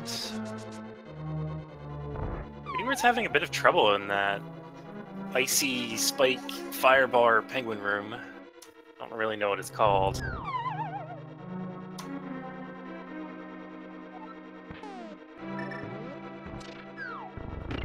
And his health is pretty low. Yeah. So, do you think it's gonna be the bow in here, or do you think it's gonna be something that leads to the bow? And if so, what do you think it's gonna be? Well, I think that pretty much narrows us down to potentially mushroom. We know it can't be cape, that would lead us anywhere, so we either find mushroom or bow in one of these chests pretty quick. Well, it could lead us to Spike Cave. Oh, that's true. So, you can find Canterburna or cape. Imagine that. Imagine if a simple sequence break into Spike Cave could have given you this game. And at this point, if you had done that, you know, and successfully found the bow there, you would pretty much be in Ganon's tower, I think. Yeah. Or close to it.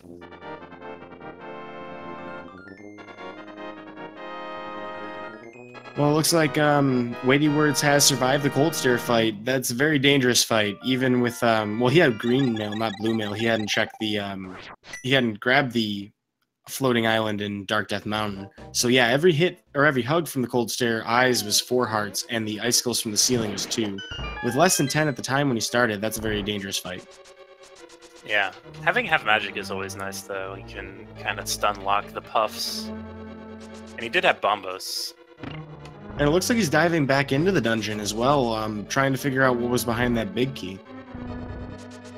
Interesting. It's a little bit unfortunate. I want to say that we've got everything already. But truthfully, I forget the item counts all the time. I think there's an item in the big chest. Could be huge. I mean, that would be a crazy thing to forget about, and I can't imagine Yagamoth thinking about that immediately, but we will get the first check on the left side here. Oh, there it is! I was right! Well, an amazing happenstance, Yagamoth wins his coin flip, and at 1 hour, 31 minutes, and 4 seconds or so, I believe that's go mode, isn't it? Because we are going to know... Oh, no, you need to get the pedestal first, so we're not go mode. I'm sorry, guys. I got excited. It's go mode. I mean, we have everything we need to beat all the dungeons and get into Ganon's tower, and in this case, everything we need is the knowledge that... we need to beat all the pendant dungeons. It's knowing how to go mode. Yep. So Yagamoth making the quick trip back into Palace of Darkness, whereas WeightyWords is unfortunately wasting more time in Ice Palace. Yagamoth definitely did get the upper hand here in Ice Palace, even though he was a bit ahead before that. It just goes to show, you know, knowing the logic is really important. And we got to see a lot of really crazy strategies in this race. A lot of bomb strats from Yagamoth. Surprisingly, still has a few to spare. Both of our runners have close to the same rupee count as well. That's really interesting. Yeah, I guess WeightyWords in the lead there by 4. That's where it counts. And he also has a capacity upgrade advantage on Yagamoth, so I guess Yagamoth might be hurting for some extra swag later on, but I think with more than 15, I think we'll be alright. Yep. Yagamoth doesn't even need to check that other chest. Just go right to the boss. Canis Samaria being a fantastic item to have here, and he doesn't have sword beams, unfortunately. Will not be able to get the full health that he needs to do so. You need more than the 3 that you can get from the room back there. So he won't be able to save a menu here, but that's a small time loss.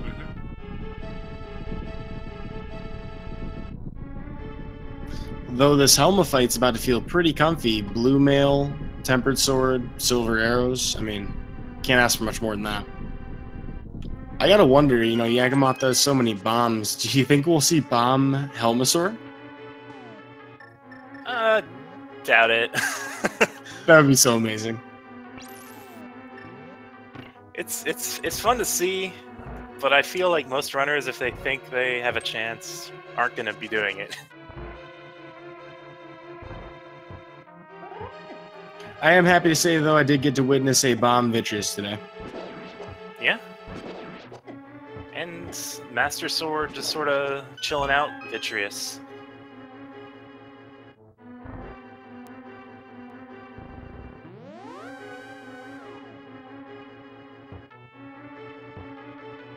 Well, here comes that fight, and then WeightyWords is not too far from finding his bow as well.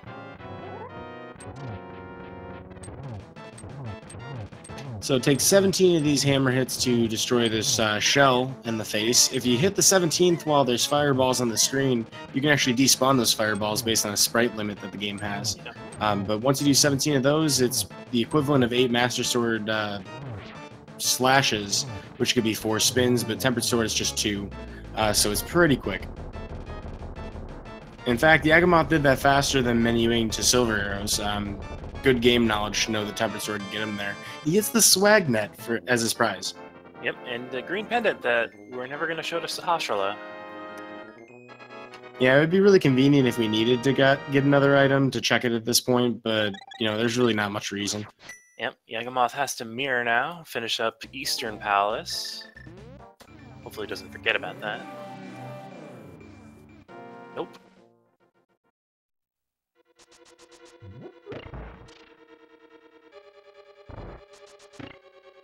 And we'll see yet another really fast boss kill in this dungeon. Silver Arrows being very unfair to the Armos Knights.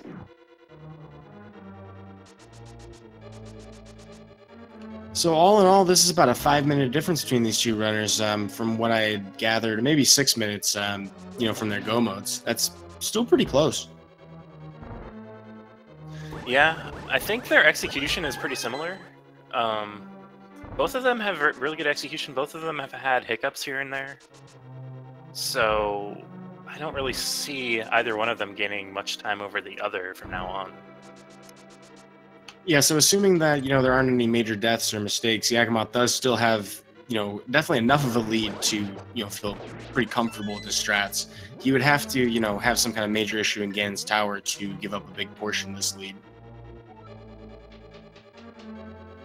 That being said, though, we still have not made our way to the pedestal. That's something he still has to do before he finishes everything else up. We'll have to go back into Swamp Palace after this, so we're seeing every dungeon today, folks. That's still a couple more things to complete. There are plenty of ways that something can go wrong for a runner. Yeah, Yagamoth spending some time here catching a fairy. A little bit too much time, in my opinion, but yeah, not enough for WeightyWords to be catching up just yet. Although that safety is, if Yagamoth feels ahead right now, that could be exactly why he would do that, just to guarantee what he perceives to potentially be his advantage. Honestly, like, if I were in this race, I would feel behind regardless of which runner I am. Because, you know, if you went into Swamp Palace, you could have, you know, single dipped Palace of Darkness. Stuff like that. WeightyWords spent a lot of time in Light World before heading to Desert Palace, which was fairly big. Pretty much every one of these runners, or both of the runners, did Palace of Darkness and Eastern Palace when they technically didn't have to. So yeah, I don't know. I guess it kind of makes me wonder what the potential value of metagaming could be here. You know, maybe one of these runners says watch each other's VODs in that sense. I mean, it's kind of hard to explain why Yagamoth would take the time to grab that fairy with 16 hearts and blue mail. Yeah, I don't know. You definitely don't want to die in the Ganon's Tower climb, but also, like, he does have the powder, so it might just be nerves. He's not feeling 100% right now. But we are going to get the master shot here. Master shot. There you go. The boing of destiny.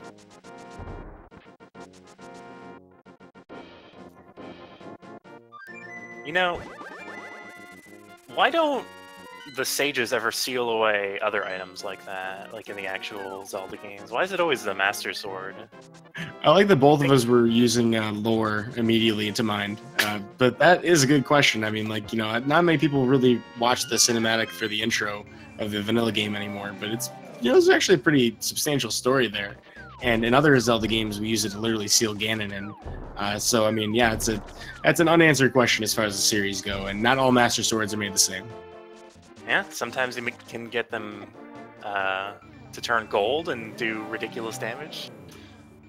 Sometimes they shoot sword beams, sometimes they don't. Sometimes they look like bread and they're smacked with hammers. Yeah, that's true. But at this point, WeightyWords has finished Desert Palace, so he's still got the same sorts of things to do, but it looks like, yeah, he's going to take care of Palace of Darkness next.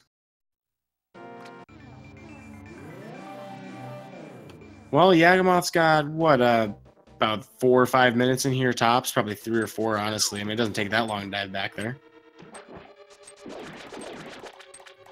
Plus, we've got Tempered Sword and Silver Arrows, or at least, you know, Fire Rod. So all of the fast kill strats for Argus are available. We could even see somebody try a Zero Cycle, which would be really exciting.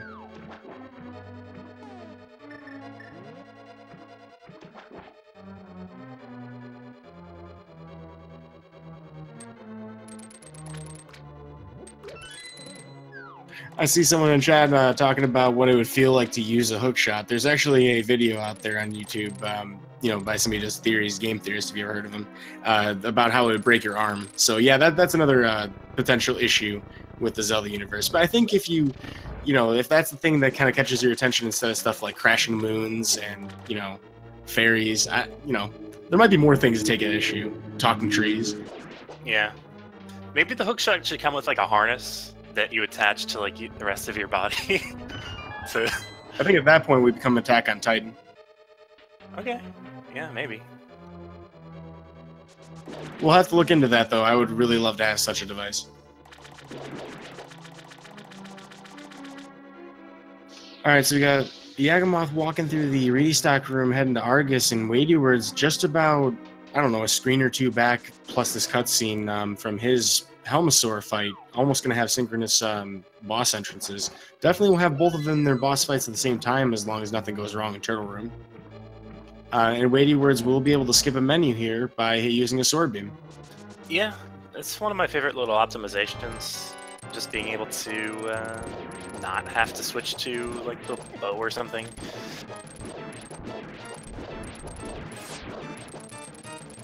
Seems like a regular Argus fight for Yagamoth here. So one cycle, perfectly, you know, commendable, good, clean fight. Yep, and a one cycle for the second phase as well. Really good. Especially, you could have used the silver arrows as well to take him out. Well, so now that we have finished the last dungeon, Rubel, you know what time it is, right? Yep. So we are heading into Ganon's Tower, and there are 22 chests that could potentially have, you know, the big key we're looking for. And the Ganon's Tower big key can be in any of them equally. It's like the first item placing Ganon's Tower. So if you've subbed to any of the Speed Gaming channels or donated 250 bits or more across any of the channels, you can put a number in there, 1 to 22, get your guesses in, and if you win, you can get on the leaderboard. Yep, and of course, if you haven't done those things, no big deal. You know, definitely join in on the fun. But that leaderboard will be reserved, you know, exclusively for the supporters, of course. Thanks and shout outs to all of you who have, you know, assisted with Speed Gaming. But we have just a little bit longer before Yagamoth makes it all the way up to Ganon's Tower. So you have until then to get your guesses in. Do you have a preference today, Rubel? I always go with 8. It's my unlucky number because it seems to never come up. I like that. That's something I don't hear too often. I'm usually like, you know, Bob's chess myself, and of course Dr. Bobtastic, another great commentator. I think you probably shared mic with him at least once by now. Prolific guy. And he's always, you know, in favor of Bob. So I feel like I've got a lot of people in my camp, but I don't see 8 too often. So I'm almost kind of hoping for that today. But 14, I guess, would be the standard routing to get to Bob.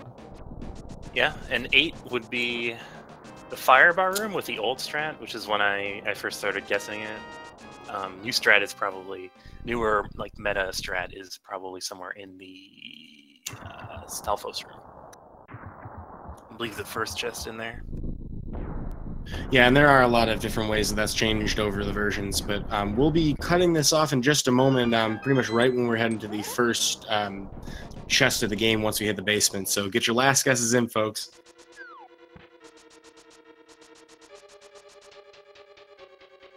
All right, so we have the right side first, which is a pretty standard for most people. Finding a key means we can continue to go to the right, but that's going to be chest 1 and 2.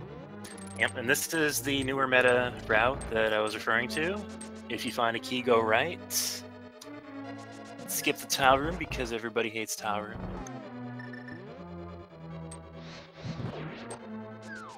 Yeah, if your plan is to go all the way to Ice Armos and you're routing at some point, this is the faster way to get there. And it's also for pretty fast chests to check if you're going to go full left after doing these 4.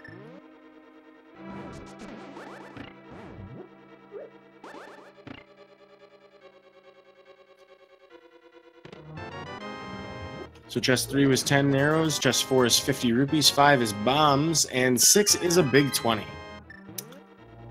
Yep. Yagamoth still needs to grab a small key here in this conveyor belt room, and we'll be mirroring back to the beginning. Another big part of why that's the meta is you don't want to get sniped because you went full left and somebody did right side and gained several minutes on you. Well, not several, but a few minutes on you simply because of that decision. Yeah, and so this is where metagaming kind of comes into play with a lot of people. So I think that torch item was chest 7, right? Mm-hmm. So the next is to chest 8. There's 4 items in here. Ah.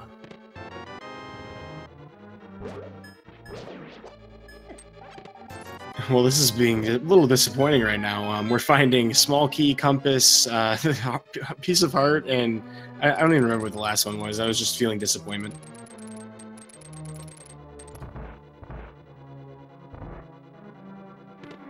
Not even the double firebar room.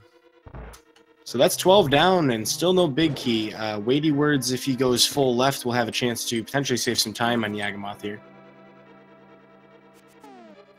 Of course, there is a bit of a hill to climb. He still has all of Swamp Palace. Yeah, I love this boomerang strat Yagamoth used. Unfortunately, using the inferior boomerang, but yeah. Quickly enough anyway. A boomerang nonetheless, but yeah, I mean, part of me kind of weeps. 13's off the table though, so we have Randomizer room coming up. That would be our next 4, and then we would be looking at Bob and Ice Armos. And then potentially Tile room.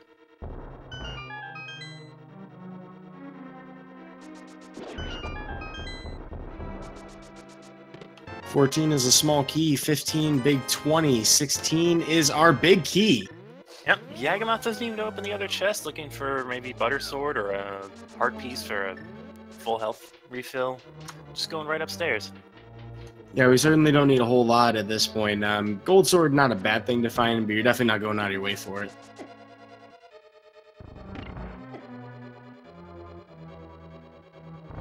Though these silvers feel real great here in the Gauntlet. Yeah. Some of these rooms can be made a lot easier with silvers or fire rod. Some of them, not so much. I mean, it really depends. Definitely could use something like Bombos if you're less experienced with the Gauntlet climb. But I think both of these runners have been playing this for quite some time and can get through here without any trouble.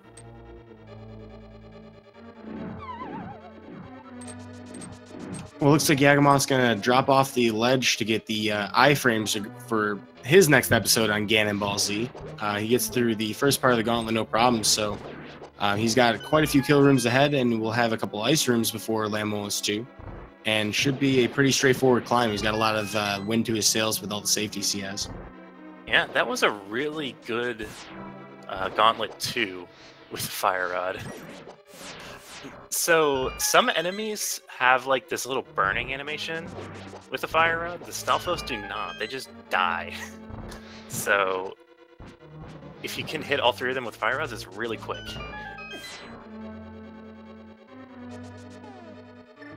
Yeah, so with a couple of different options to work with, the silver arrows he has a lot more ammunition with. I definitely agree with this choice. And if you have the setup right and you didn't waste too much time in the rooms before, you get that really nice 0 cycle, or I guess 1 cycle from Yagamoth there. That was really nice to see. And WeightyWords gets his fast kill on Argus as well. Yeah, that was a really nice kill.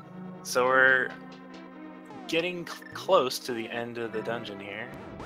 Yagamoth using a really cool cane strat to kill these Wizrobes, and but wait, there's more. Yep, version 2 of it is just with conveyor belts. Yagamoth making a very exceptional, Wizrobe 2 there. The best way to do it is to set the block ahead of the first one. You know how it's right in front of the one in the bottom left, because it'll carry the block where it needs to be by the time you get to the back right one. So you can do that very smoothly, and that's what we saw from Yagamoth there. He will be taking this magic refill in this room. He doesn't have enough to do the torches in the next room. Taking care to avoid the Gans Tower despawn glitch, which actually would have been something that would give WeightyWords a lot of time back.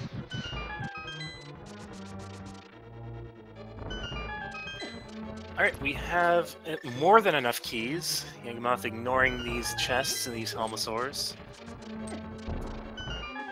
And having powder doesn't have to worry about these 4 hearts, because we can get back to full.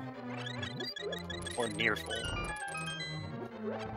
Full. Yeah, I like to call this the last gas stop before Ganon, because, there's really nothing that's going to give us any kind of refills unless we decide to go to, pick up potions or something, but that's a time sink. Here with the Moldorm 2 chest, though, in vanilla, this is a big 20. We're going to skip that today for Yagamoth. Can't blame him. Yeah, it is interesting to see that Nintendo specifically put both a Bony Beam and an Anti-Fire in that room, and I feel like that was there just to reward players who knew a lot about the game. Like, if you knew about powdering Anti-Fairies and Bunny Beams, you'd have a lot easier time going through a lot of the later dungeons in this game. But it's time for Yagamoth to take on the Geometry Wizard, showing that his geometry skills may be a little bit lacking in the first couple phases here. Some really difficult patterns, though, so credit for getting that in I think that was 3 phases? Yeah. 3 cycles really, of Aghanim is great. Yeah, it's really what you want to aim for. I mean, you're not guaranteed to cycle, even if you get perfect execution, just because the second cycle can give you blue balls. Yeah, 3 cycle, probably as best as you can hope for.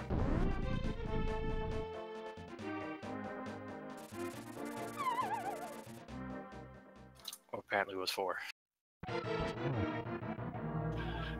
Well, with that, though, we're going to get Ganon's suggestion that, really no point in thinking outside the box if there's not any thinking in it. And we will also get the first and second phases of the fight done pretty quickly. It looks like Yagamoth had a 2 cycle for the first phase and gets perfect RNG for his second phase. So he's just got to do 3 sword spins here in order to increment that. But I don't know if he got the doubles or not. It looked like it. Yeah, you definitely get doubles if you're in the corner with him. So we are in the 3rd phase. Yeah, very competent 2+1 cycle from him. So with all the health he has, he's in a great position to wrap this up very quickly.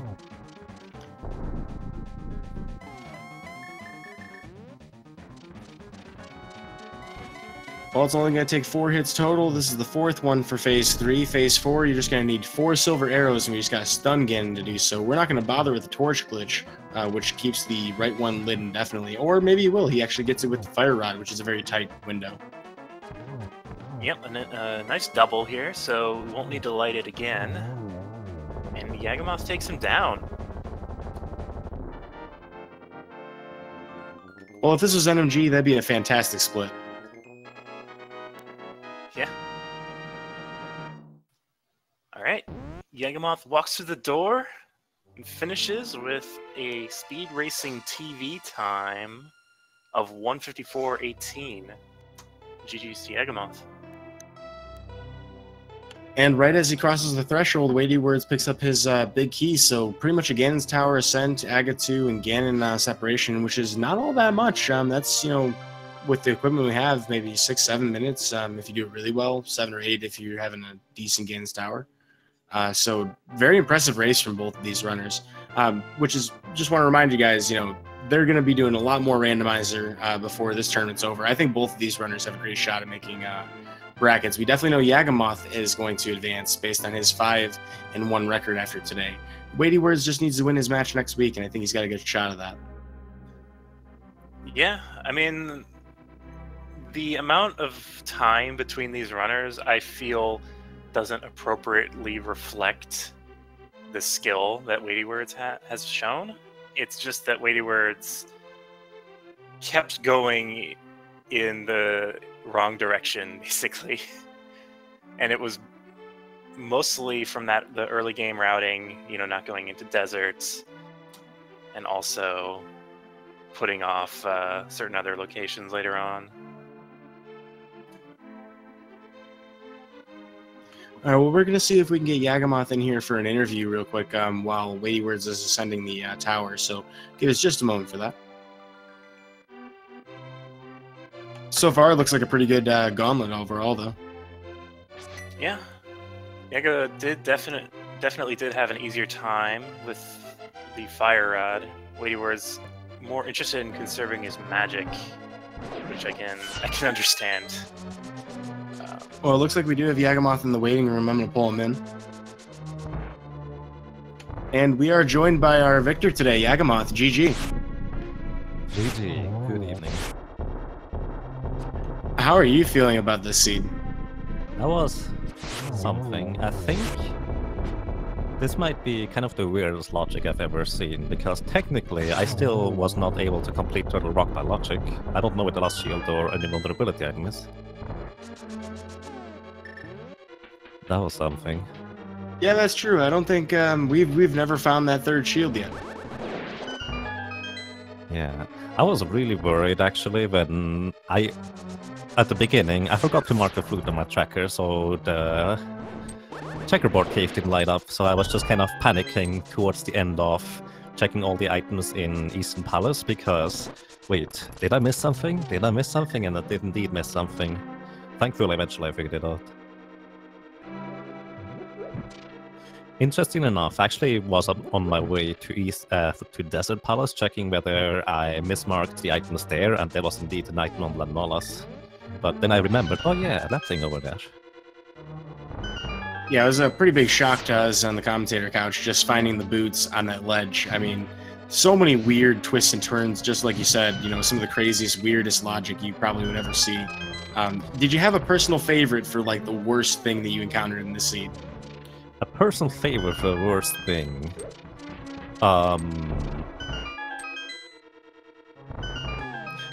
This might be sound a bit weird, but maybe Ice Palace right side absolutely not being required, because it's hookshot locked. As in, I knew that, but if someone does not know that, that's kind of a big detriment. Yeah, I definitely agree on that one. Both of you guys did end up checking the entire side because you didn't have a choice. And, I was very happy to see that you made the decision to go to the left drop down in left side swamp, because that would have been a bit of time wasted. And, I don't know if that would have personally frustrated me a lot. I would have been making some bad decisions after that kind of gamble and messing up on a 50-50 coin flip. Yeah, I was considering it, but then I ultimately decided that that was the quicker way to go in efficiency-wise. So you could go right side first, but it's a coin flip anyway, so might as well take the option that is more efficient. Yeah, that's true. You would have the hook shot at that point, or not the hook shot. Well, yeah, you basically had to pick one or the other. Yeah. I think the weirdest thing was basically knowing that the hookshot was on pedestal kind of prevented me going into swamp anytime soon, because I figured, well, I know where the hookshot is, so I probably should not dip early into swamp, and this was kind of my last resort essentially. It was definitely fortunate for you as far as routing goes, because you knew you could kind of rely on your opponent to make kind of the same decision, or at least to avoid it for the most part. It'd be kind of strange to see somebody dive into it right away. But that would have been a crazy advantage if, you know, the second it was available, both of you had done that. Yeah, it would have been really strange to say the least, because especially Swamp left side without hookshot is kind of annoying. So I figured if you feel like your opponent is much better than you, that would actually have been a reasonable play right after Bomb Boss Tablet. Which would have been rather early. Actually, we didn't have flippers yet then. Never mind. So yeah, that's a thing. I was actually really worried about Feast Town Big Chest the entire time until I checked in, it was nothing. On the other hand, it was rather unlikely that my opponent would end up getting the hammer before going into Thieves Town. Yeah, and the various Vitreous strats. One thing that I do want to celebrate about your run is that we got to see all these really awesome bomb strats. Pen Gators, you know, Vitreous, everything. Yeah, I like bombs. Vitreous actually messed up a bit. I set the bombs too early. The idea is that I get hit and also the ice get hit at the same time as the lightning hits. But I ended up getting lucky that it worked out anyways in the end. Well, not to detract from that particular boss fight, we have one we're going on right now. We're about to kill the pig. WeightyWords at just over 2 hours and 1 minute is entering, or pretty much wrapping up his phase 4. That's 2 arrows. So it looks like we'll be able to, well, we'll see if he wants to do an interview after this. I think he was in the server, so probably. But we'll see if he's going to join us for that, because he's going to finish up his fight, and we'll have an official time for you just one moment.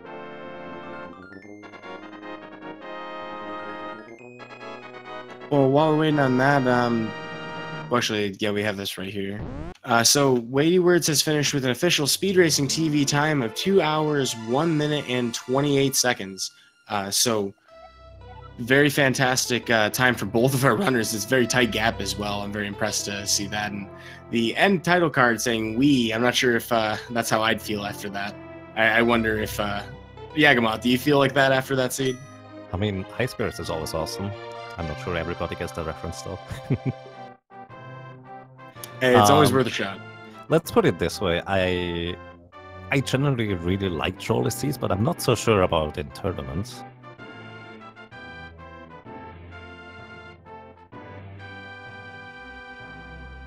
Oh, looks like we do have WeightyWords in our waiting room, so just one moment, we'll bring him in.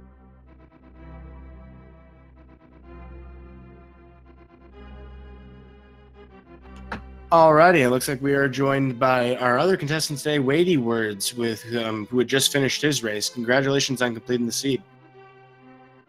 Can you hear me? Okay, there you go. Yeah, thanks, GG. GG. GG Yagamoth. That seed was insane. That was kind of ridiculous at times, to say the least. It feels like it almost forced you to check the last location a few times. Yeah, definitely.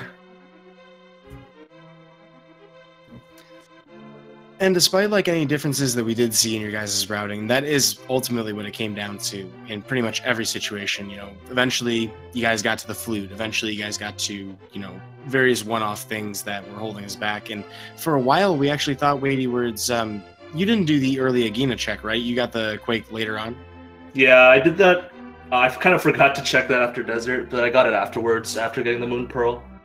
Yeah, we were really concerned about that. So, like, both of you had several moments during your runs where, you know, you almost missed a critical item, like to completely throw you out of contention. Yagamoth, for you, is the Moon Pearl. You, based on tracker, could have potentially have overlooked that for quite a while. I'm trying to think of where you would have checked after that. So, I mean, it was good that you took the time to kind of think through it, because that clearly paid off for you. Yeah, there was actually no other location left, and I was just kind of starting to panic at that point until I remembered. Well, so we were just talking about it a moment ago, WeightyWords, that Yagamoth's favorite troll moment of the seed today was Ice Palace right side not being required. Did you have a personal favorite troll moment in this seed today, WeightyWords? I mean, not the seed in particular, but I'm so sad that I ran out of bombs doing Ice Palace, which is why I had one bomb left. I needed a bomb jump over to get to the left side back to the big chest, but I also needed another bomb to open it, so I just hoped that the boss would have the... I guess not hope the boss, but hoped that I wouldn't need it, but I kind of changed my mind and went back in for it, which it wouldn't have won me the race, but I regret doing that. Where was the big key in Ice Palace? It was on the right side. I see. Yeah, it's just right side is always completely hookshot locked no matter what. So yeah, I was still looking for the bow, so I thought the bow might have been over there behind the hookshot, so I don't know. Well, the thing is, since hookshot was on pedestal and Palace of Darkness was... Oh, that's true. You're right. You're right. I didn't think about that. You know, though, we're never going to find out what the sriracha sauce bling item was, unfortunately. Might have been the shield for all I know. You know, that would have been pretty crazy thinking about that, because, you know, we didn't have any impediments to doing that. You know, we could the bow. Well, no, I mean, laser bridge. Does that work? That's complicated. I'm confused now. Yeah, we didn't actually have laser bridge access, technically. That's actually kind of funny. Yeah, I imagine it's either the other item or some item in Swamp or maybe Sazral. I don't think there's much other things left.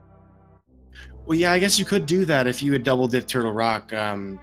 You know, once you got the flippers, gone to Swamp to get the bow to do Palace of Darkness. To then oh my god. It's possible. Logically double dip TR. Wow. But thankfully, we were able to get the flippers and just flip on past those chomps. I'm very glad to see that, you know, you guys didn't have any major issues there. There's some close calls with chomps as well as lasers. But at WeightyWords, I think you used the safety door. Did you end up taking that Yagamoth? No, in that case, I didn't. Yeah, I took the safety door because I was still in green mail and I was at 4 hearts remaining, which means I would have died in one hit. So, just in case. And that's interesting as well. You didn't take blue mail at all. Yeah, I was kind of... I felt so behind for most of this race. So I kind of felt like I had to do some skips and stuff, which a lot of it kind of backfired, but... Oh well. Yeah. I was doing just a seed earlier, as in before this, where I didn't get any mail upgrade at all, and it just felt like I was not playing well enough today to skip that, so I just took the time to get it. Yeah, I don't think it really saved that much time because I had to be careful around some parts. So I might have been better to just, you know, go for that blue mail. All in all, though, it looked like both of you guys pulled off some really great execution. It was a very exciting race to watch from, you know, commentator side. I'm sure the audience probably feels the same way. And folks, you know, as I've mentioned a couple times earlier in the race, you know, best way to show support to these guys is to follow them. While Yagamoth does advance from this race today to the brackets and has one more race next week to do, well, for this part, mostly for fun, this, I guess, you know, I'm definitely finishing mine out, even though I'm not advancing. But WeightyWords, you know, just have an elimination match to deal with. I got a good feeling about your next match, though, WeightyWords. I saw really great things from you today. And also some fellow love for your opponent, Yagamoth. You even shouted out to him in your file name. Yeah.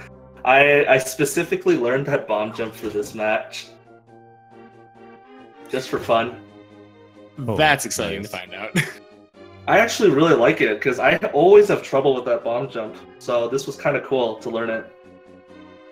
And it's always good to know different setups, because in Randomizer, you're more often than not put in weird positions. Yeah. You know, you can even go swordless. And thankfully for you, I believe you mentioned in your bio, you really didn't want to swordless seed today, Weighty. I hate hammer strats so much. Was that a disappointment to you, Yagamoth? You mentioned in you know, your bio that you wouldn't be so opposed to it. Excuse me, I kind of missed that. Oh, was that a disappointment that we didn't have a swordless seed for a while? I was actually not thinking much about it. I guess a little bit, because I do like swordless seeds. But for the most part, it was actually kind of nice in this case, specifically because we were running around so much. But yeah, I'm kind of neutral on this. Well, it was certainly a lot of fun to commentate this race. I think I may have been speaking over Ruble here in this interview. I apologize, Ruble. No problem. But looking at item collection rate, that's something pretty interesting here. Just 5 items difference between the two of you for what was pretty much about a 2-hour seed. That's phenomenal. Yeah, it seems a lot lower than I thought it'd be, but I guess a lot of GTs still left and stuff like that.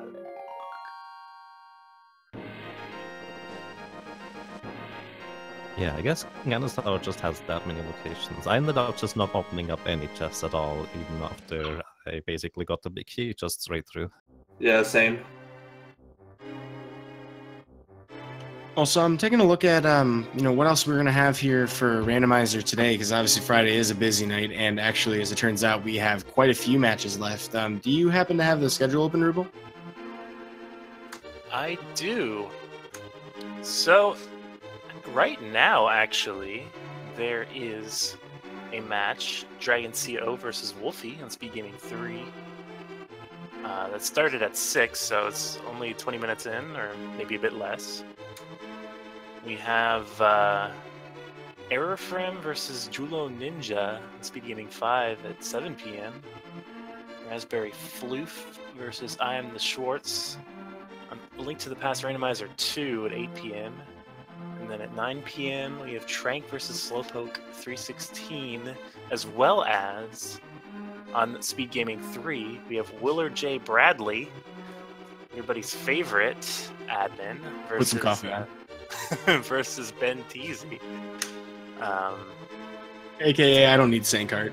Yeah, and also Vulagen versus Gilflow on Link to the Past Randomizer 3. So yeah, and then also 10, we have Hitaka versus Miria-chan on Speed Gaming. So even though this is actually the second week of this round, due to RPG Limit Break, we're got a lot of races going on still. I'm excited. There's still, plenty of races just for today, tomorrow, Sunday. Saturday seems to be, Saturday and Sunday are a little bit sparser, so we might see more of those matches get restreams, but the afternoon and evening looking like prime time, for watching more randomizers of this more randomizer tournament. So, folks, if you want to catch all of the matches here, the best way to catch them is here on Speed Gaming 1 through 6, and of course ALTTP Randomizer 1 through 4. We're going to try to broadcast as many of these matches as possible. We are getting to the end of the Swiss bracket, or the Swiss qualifier, if you want to call it that, and pretty shortly after, I think there might be a break before we start the next round. I'm not an administrator, don't quote me. But we'll have the elimination bracket start pretty quickly after that. So the tournament's heating up, and these guys put on a great show for us today. So I definitely want to do my shout outs. Thank you, Cassidy Moen, or I might have butchered that, sorry, for doing our tracking today. And thank you, Ruble, for joining me on the mic, and our runners, of course, for putting on the show for us. Thank you as well, Yuda. Can't pronounce your full name, but Yuda's fine. No sweat, that works. And I guess also thanks to Speed Gaming for putting this on, and Link to the Past Randomizer as well, and the whole Randomizer community. Well, with that, I think we should probably kind of tie things up here with a knot. Any final things you want to share with your fans today, Yagamoth?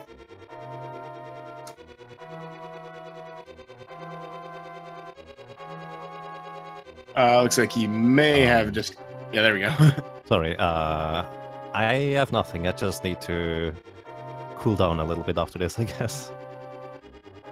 Thank you for hosting and restreaming and all those kinds of things. I really appreciate those. Thank you for your work.